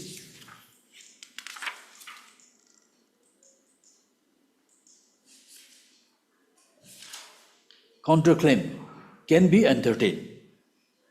So the trial court has not considered any of those aspects. The trial court has relied on certain decisions of the several courts in its impugned decision, saying that this agreement, the rate of interest as agreed by the parties has to be executed, has to be applied. But in all those cases, those agreements are validly executed agreements. Within the bounds of the law, those were executed. If it is not commercial, then it is within the limit permissible under the law. And citing those cases, the trial court has erroneously passed the decree. Therefore, my submission is that in view of the illegality in the decree, this court... Let us see how the trial court has appreciated the evidence. Yes, Your And Lordship. come to a finding. Yes. Where is the... We can go to the page Judgment is at 14, page starting from 13. 7 from 13.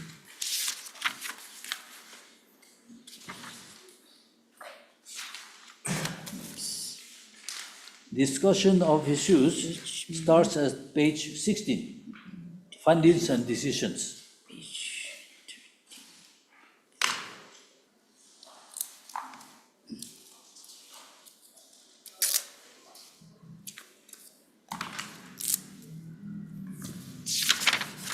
starts from Page 16, 16. findings Yes, and findings decision. and decision. Mary Lordship. Yes. Issue number 1. Whether the suit is maintainable in its present form.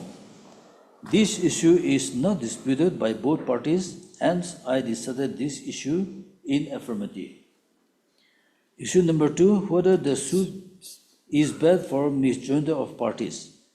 I decide this issue in negative as there is no misjoinder of necessary party. Issue number 3, whether on 13/5/06 the plaintiff number 2 obtained a loan of rupees 50 lakhs from the defendant at 8% monthly interest by mortgaging the land covered by pata number so in block number so Dimapur town, measuring an area of so with standing building thereon. Being admitted, I decided this issue in the affirmative. Issue number 6, whether the plaintiff number 1 stood as guarantor in the mortgage deed in question. Being matter of record, I decided this in the affirmative. Whether issue number 15, issue be 5, I believe. Issue number 5. Issue number 5, whether the plaintiff number 2, during the subsistence of mortgage deed and pending the present suit, clandestinely transferred a portion of the mortgage land in the name of one Mr. Pong Sangjamir. This is a matter of record and I decided in the affirmative.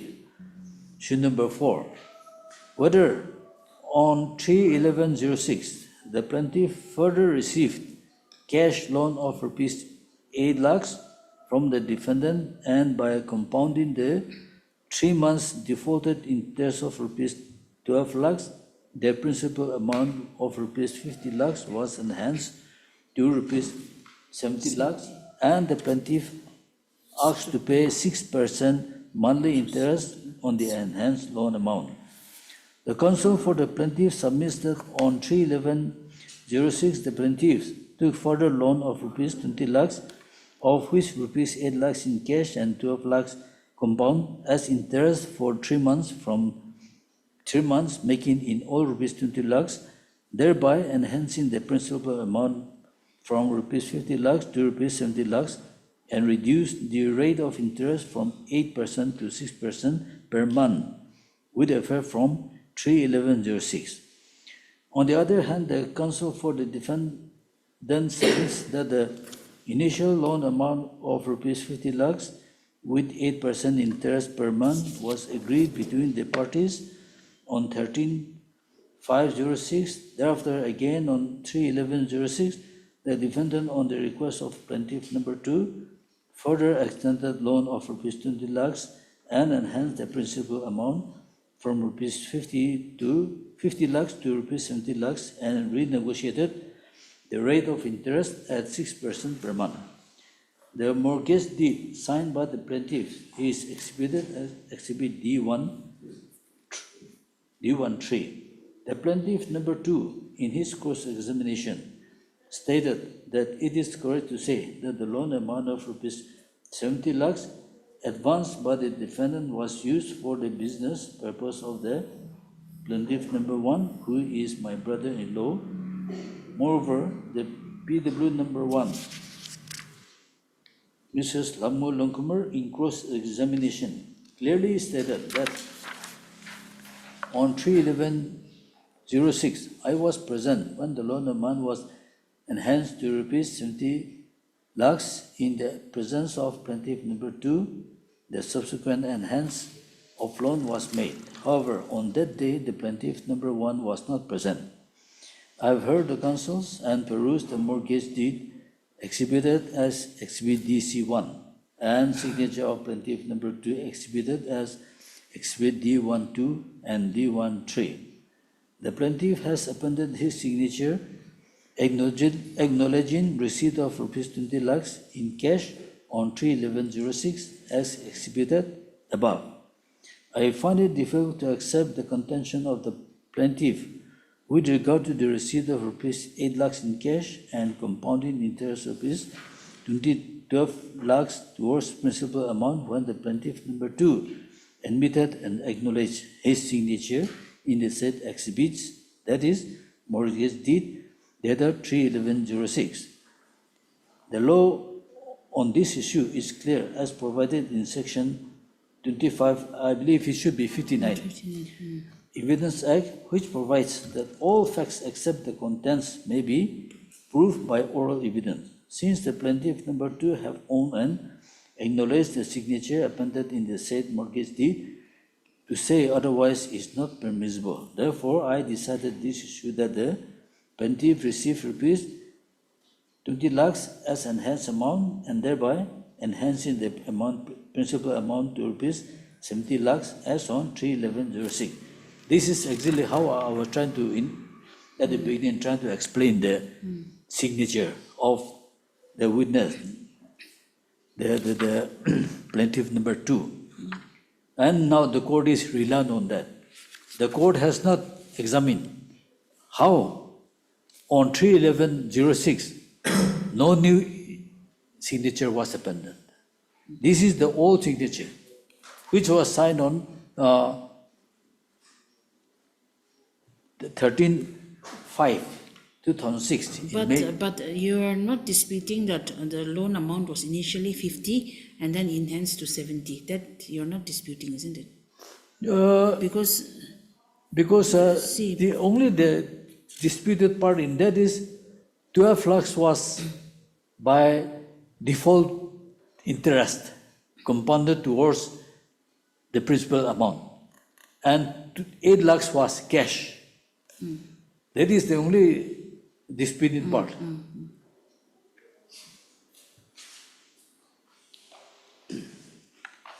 regard to receipt of And issue number 5. Okay. Whether the correct principal loan amount as on 3/11/06 is rupees 58 or rupees 70 lakhs. This issue has relevancy with issue number 4 above, and as decided above, I do hereby decide that the correct principal loan amount as on 3/11/06 is rupees 70 lakhs. Issue number 7. Whether the plaintiff has paid rupees 40 lakhs or rupees 1,60,000 against the loan to the defendant. The counsel of the plaintiffs submitted that altogether the payment of rupees 1,60,000 has been made to the defendant in various installments against loan as on 22/2/08 in various installments, and relied on the affidavit of Mrs. Damu, wife of plaintiff number 1, also PW1, regarding the date of payment of interest to the defendant. On the other hand, the counsel for the defendant denied receiving rupees 1,60,000 from the plaintiff.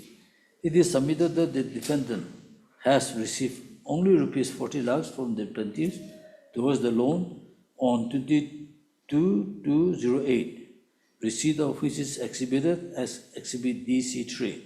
The counsel for the defendant submitted that the plaintiff, witness number 1, namely Mrs. Thamu Longkumar, in her cross-examination, stated that I don't know the dates concerning handing over of money by my husband, plaintiff number 1, for making payment towards the loan.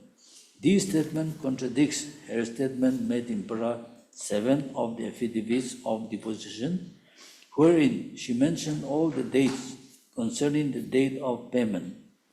Further, PW number 3, Mrs. Lily, and PW number 9, Mrs. Jano, has clearly stated in their cross-examination, Exhibit P9 was issued by them to the plaintiff. The Lordship, here also, the court has not tried to verify the matter.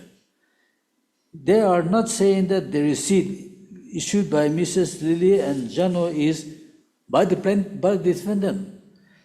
They are admitting that yes, this is our receipt given by us while receiving the 12 lakhs from Mrs. Wife of defendant number 2. So the court is confusing and mixing up. The evidence of PW3 and PW9 is also not discussed, Not discussed. whatever they have stated. Not discussed. Having heard the counsels of the parties and on perusal of the exhibits and upon appreciation of the depositions of the witnesses, the party, it is difficult to give credence to the allegation of plaintiff that payment of rupees 1,60,000 has already been made to the defendant on various dates when the plaintiff could not produce any payment receipt evidencing the payment except for a receipt of 40 lakhs only, which is exhibited as Exhibit DC3. Further, the alleged payment receipt of rupees 12 lakhs exhibited as Exhibit P9 is a receipt given to the plaintiffs by PW number 3 and PW number 9, which they admitted in the statement that it is their own receipt. Therefore, it has nothing to do with the defendant. In view of the above, I have decided that the plaintiff have paid rupees 40 lakhs only to the defendant towards the loan as evident.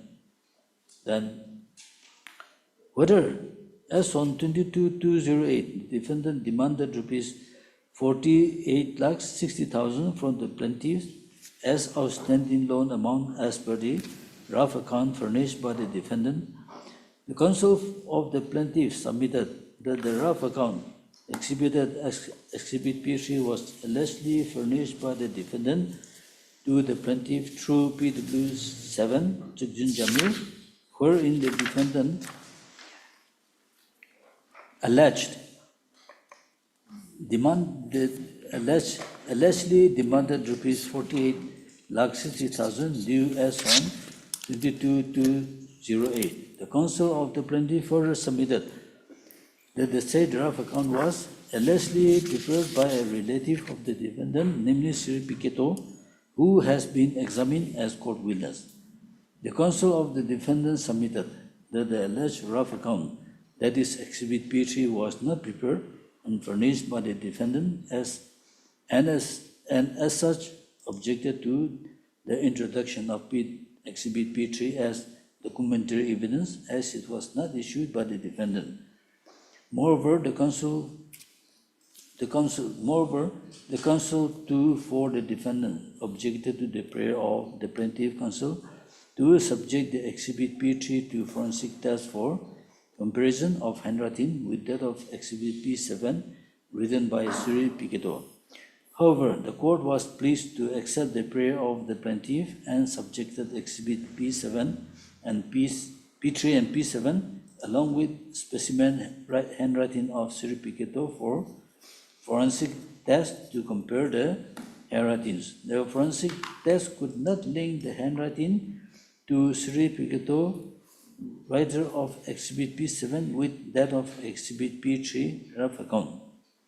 Heard the counsels and perused the report of the forensic test received from the Directorate of Science, Assam, white letter dated 30/4/2013, in my opinion, what attitude is given to the plaintiff by following forensic test as test of unsigned document. The forensic report may not be conclusive evidence even in the case of positive report, and even more so in the event of negative inconclusive report. It weighs more towards the negativity of the purpose so to be established. Under the circumstances, I decided that the unsigned account document Exhibit P3 submitted by the plaintiff holds no water and decided the issue in the negative. Now, in the case of handwritings, although there are experts handwriting, now even generally, even the courts, on the face of it, if there is similarities, then the court can come to a conclusion. Now here, the trial court has fully favored the defendant. The experts sought for more admitted writings of the author, which wasn't done by the trial court. And therefore, the justice has been perverted. Issue number 9, whether the mortgage deed entered between the parties is validly executed and enforceable in the eyes of the law. The mortgage deed 13/5/06 and subsequently modified on 3/11/06 is admitted by the parties. The instrument though required to be registered, even if not registered, but having admitted by the party is valid and legally enforceable, and therefore I decided this issue in the affirmative.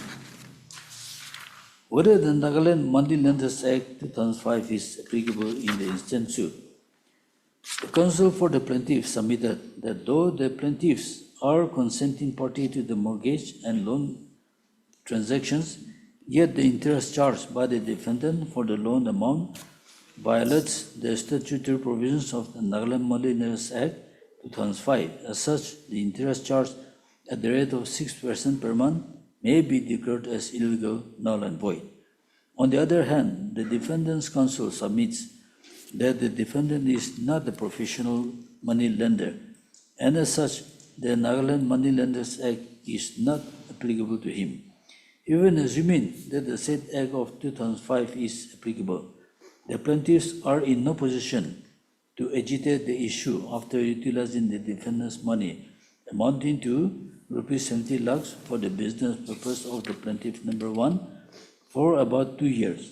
Besides, the provisions of Section 27 of the said Act of 2005 does not bar to enforce the contractual obligation pertaining to recovery of the outstanding loan with agreed interest and other charges from the plaintiffs. In this connection, the defendant's counsel cited the decision rendered in the case of Gautam Nandi versus so-and-so, 2002 GLT 2010, wherein the Honorable Gauhati High Court held that loanee is entitled to interest at the contractual rate till the date of decree and for the interregnum period between the date of decree and realization at such rate as the court may prescribe in the discretion. Now, Your Lordship, here, as I was explaining, this contractual agreement, these are valid contract. The present one, in the present case, it is not a valid contract. The rate of interest is 6 and 8% per month. Nowhere in any decision which has been decided, we will find that money lends, money is lending to somebody on monthly interest. Never. Never. It is never. So when the contract is validly executed, yes, they can come to this. Even contractual rate of interest, that they can enforce that one, but not in the present case. On the issue, the counsel were heard at length. Since the Money Lenders Act 2005 has been enacted by the state legislature to regulate money activities, the same is applicable even to the offhand money lenders. However, the provisions of Section 27 of the said Act does not bar to enforce the contractual obligation pertaining to recovery of outstanding loan with interest and other charges from the plaintiffs. In my view, interest in this section means permissible interest as per Act of 2005. I therefore decided the same in the affirmative. This finding is also very vague. Contractual agreement. Now, which is the contractual agreement in the present case? That is the mortgage deed. Is that validly executed? It is not validly executed because the rate of interest is excessive. It is exorbitant. So it cannot be, in a view, in the eyes of law, it can never be valid. validly imposed interest agreement. Issue number 11, whether the plaintiff rescinded the mortgage deed. If so, whether the principle of promissory estoppel is attracted. The counsel for the plaintiff in his averment submits that even if the plaintiff willingly consented to execute the mortgage in question, the rate of interest violates the Nagaland Moneylenders Act 2005. On the other hand, the defendant submits that the plaintiff has never at any time before the filing of the suit rescinded or questioned their mortgage deed in question. Further submits that the plaintiff is questioning the said mortgage deed dated 13/5/06, which was subsequently modified with the consent of the parties on 1/11/06, only after about 2 years. In this connection, a decision of the Appeals Court in behalf of so was cited, wherein the Appeals Court held that contract once signed, even without reading the contents, becomes binding on the parties. These findings are without application of mind. Now, what is the facts of the case in such cases? Those things are not highlighted, and so these are validly executed contract by the parties, not like the present one. But the trial court has wrongly relied on this type of rulings. Heard the counsels and perused the records. The mortgage deed that the 13/5/06 was modified on 3/11/06 is admitted and not rescinded by the plaintiffs at any time. Therefore, the principle of estoppel is attracted and decided accordingly. Issue number 13. Whether the transaction between the plaintiff and the defendant attract the provisions of Article 371A of the Constitution. The defendant's counsel submits that the Article 371A is a special provision with respect to the state of Nagaland, which made Act of Parliament inapplicable in Nagaland unless Legislative Assembly of Nagaland by resolution so adopted in respect of Naga customary law, and procedure only relevant portions, etc. And the defendant, being a simple Sama-Naga, has right to give and take loan on any interest by applying simple method as practiced by forefathers.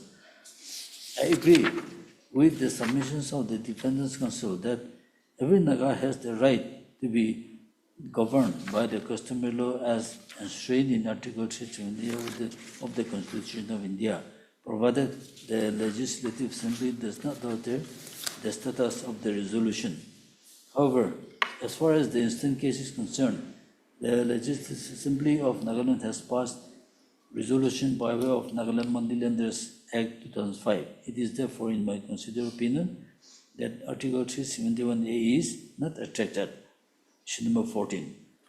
Whether the plaintiff can invoke protection under the Nagaland Moneylenders Act 2005 after utilizing the loan amount of rupees 70 lakhs for more than 2 years. The counsel for the plaintiff submits that the plaintiff is entitled to the protection of Nagaland Moneylenders Act as the agreed interest is excessive. On the other hand, the counsel for the defendant submits that the interest, whatever the percentage may be, is a contractual term consented by the parties, and in the instant case, the plaintiff is not entitled to the protection of the said Act 2005, as the mortgage deed in question was executed by the plaintiff freely and voluntarily. Moreover, the plaintiff cannot seek the protection of protection of Act 2005 after using the defendant's money for rupees 70 lakhs without paying even interest for about 2 years. Heard the counsels and perused the records, this issue has been decided in the foregoing paragraphs 10 above in affirmative. However, I added that the protection in relation to this case extends to the rate of interest, if any. The issue is decided in affirmative and with above observation. Issue number 12, whether the plaintiff is entitled to any relief. Issue number 16, whether the defendant is entitled to the relief claim in the counterclaim. I take up these issues together to sum up the case. I have heard both the parties at length. In view of the issues decided above, the reliefs prayed by the plaintiffs are denied, except the relief with regard to 1. Adjustment of Rs 40 lakhs already paid to the defendant on to 22/2/08 towards the loan, and 2. Reduction of the rate of interest, which I hereby reduce to 14% simple interest per annum. The defendant is entitled to recover the outstanding loan amount with simple interest at simple interest of 40% per annum with effect from 13/5/06 to 2/11/06 on principal amount of Rs 50 lakhs and interest at 14% per annum on principal amount of Rs 70 lakhs from 3/11/06 till full and final realization after making adjustment of 40 lakhs paid on 22/2/08 towards the loan. The temporary injunction, order passed in so and so, stands vacated and followed by the decree. So, as your lordship has seen, the trial court has only proceeded to favor the defendant, picking and choosing which part is favorable to the defendant. And those portions which are favorable to the plaintiff have not been discussed. And then the payment also, on repayment, no discussion has been made at all. Okay, about 1,60,000, the court has touched a little bit, but that's all. About the 12 and about the 10 lakhs, since evidence. According to you, you have already paid 1,60 crore. Yes. So what did you exhibit before the trial court to prove that? Your lordship, since there was no receipts, and it was handed over, it was transaction between them. We could not have make any receipt, and then there is no other documents. And because of that, since we have no receipt, the court refused to rely our statements. That's the only thing. But as far as 10 lakhs and 12 lakhs is concerned, there is clear evidence, in spite of denial by the plaintiff, by the defendant. So according to you, you have repaid the loan? Yes. In full? In full. So in the plan, we have prayed for readjustment of accounts, and also to return the original documents handed over to the defendant.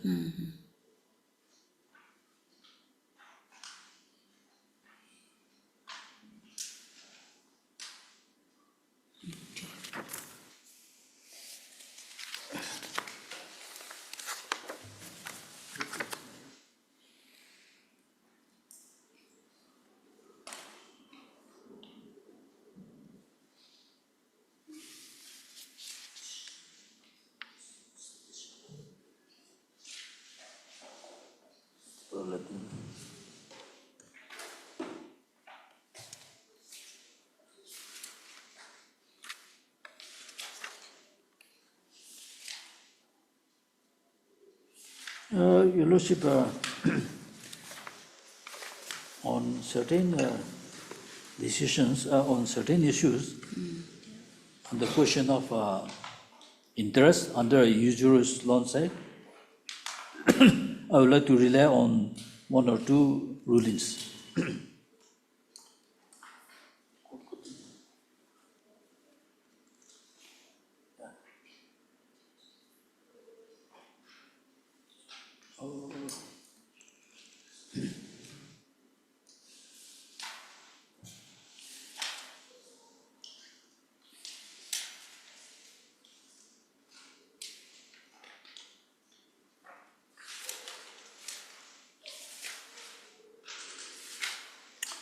Your Lordship, we have broad copies, but earlier we have prepared our gist of written arguments. So we have pagination-wise too, we have continually given along with the gist of the written argument. And then one book list is also there. Yes, it will be there, yes. So two cases. Yes. One is Aziz Wani versus Director something. One is Dayawati, and another versus Inderjit. Yes. Those two. And in the case of Dayawati, paragraph 10.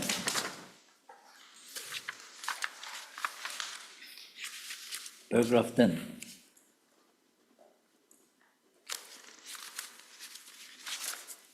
The amended section 3 of the Usurious Loans Act is plainly mandatory because it makes it obligatory for a court to reopen a transaction if there is reason to believe that the interest is excessive.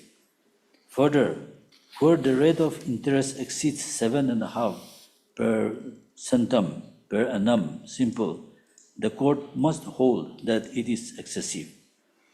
Then, in the Hariana's case, paragraph, which was that?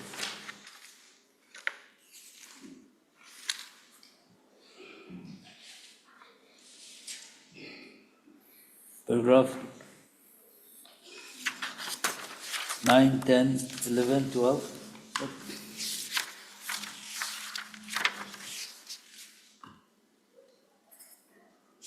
9, 10, 11.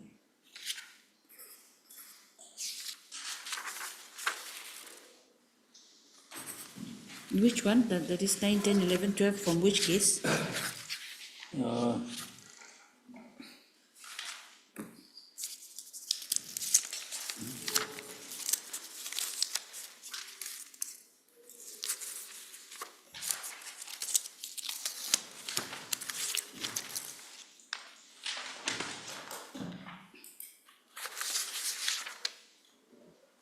Here in the book list, one AIR 171 J and K 67 is there, and then this Dayawati case, only these two.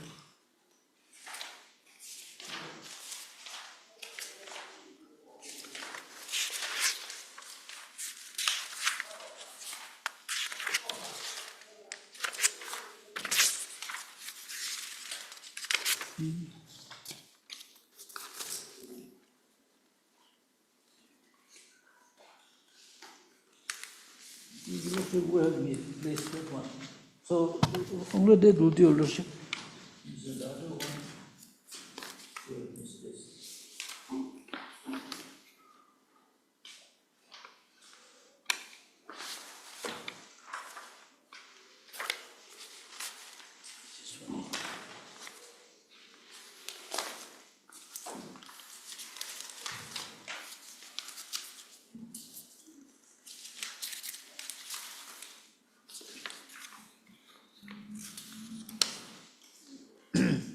Aziz Wani, Your Lordship. I think this we have already placed copy.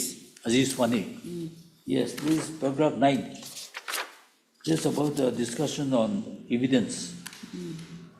Any judgment without the discussions of the evidence led by the parties is no judgment in the eye of the law. Only that portion to rely. Paragraph 9.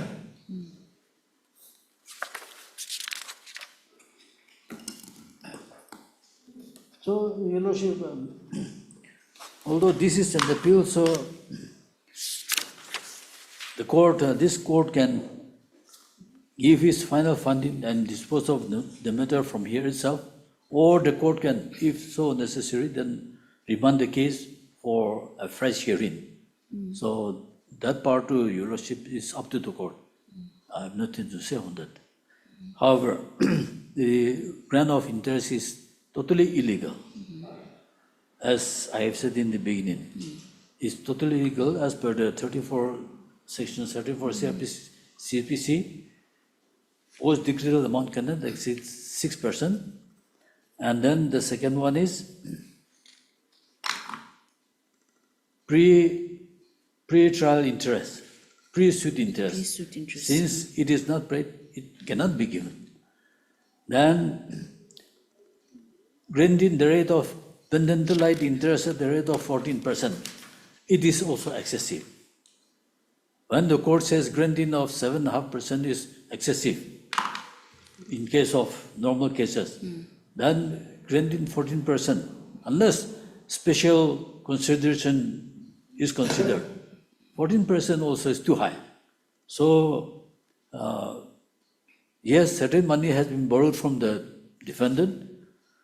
To certain extent, we are admitting to that. But then payment of 40 lakhs, they also is now in what way we have to adjust. Can it be adjusted towards the whole interest at the rate of 6% or 8% per month? So, since the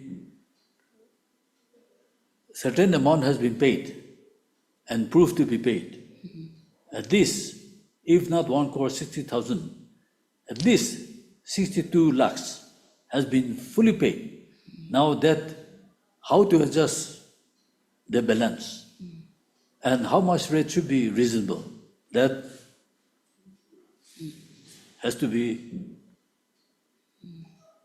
fairly considered, Lordship. And so whether to remand the case or to finally dispose of the matter from here, I'll leave it to the court, Lordship. Okay. We'll continue at 2. Okay. Because from what I see, just prima facie, it appears that this matter cannot be finished off from here. It appears, because the rate of interest is also too high. I think you'll also admit 14%. Lordship, Then plus evidence also not discussed properly. And then payment also, how much they have paid, how much you're admitting, all those, nothing is there. Nothing is there. Lordship, no, just to make my submission, if this matter can take up on Monday. I have some personal difficulties. Not And my not nephew today. not today.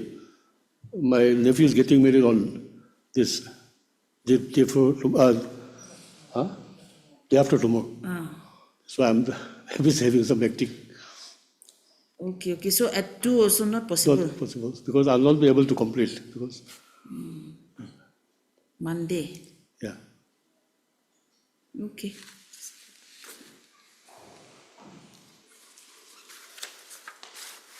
You enlighten the court as to how 14% can be given. I'll Then the PW's 3 and 9, that Lily and, is that no? 3 and 9, I think. Yes. Their evidence also is not properly discussed. Anyway.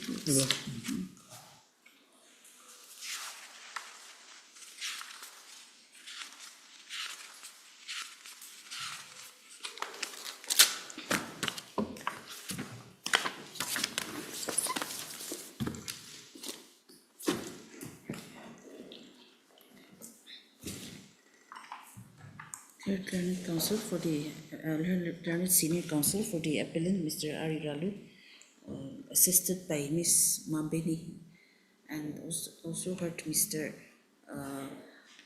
Enkil Lukam, learned counsel for the defendants. So the matter is kept part heard, list on 9/3/2026 as a part heard item. At the top of the list. Bless you.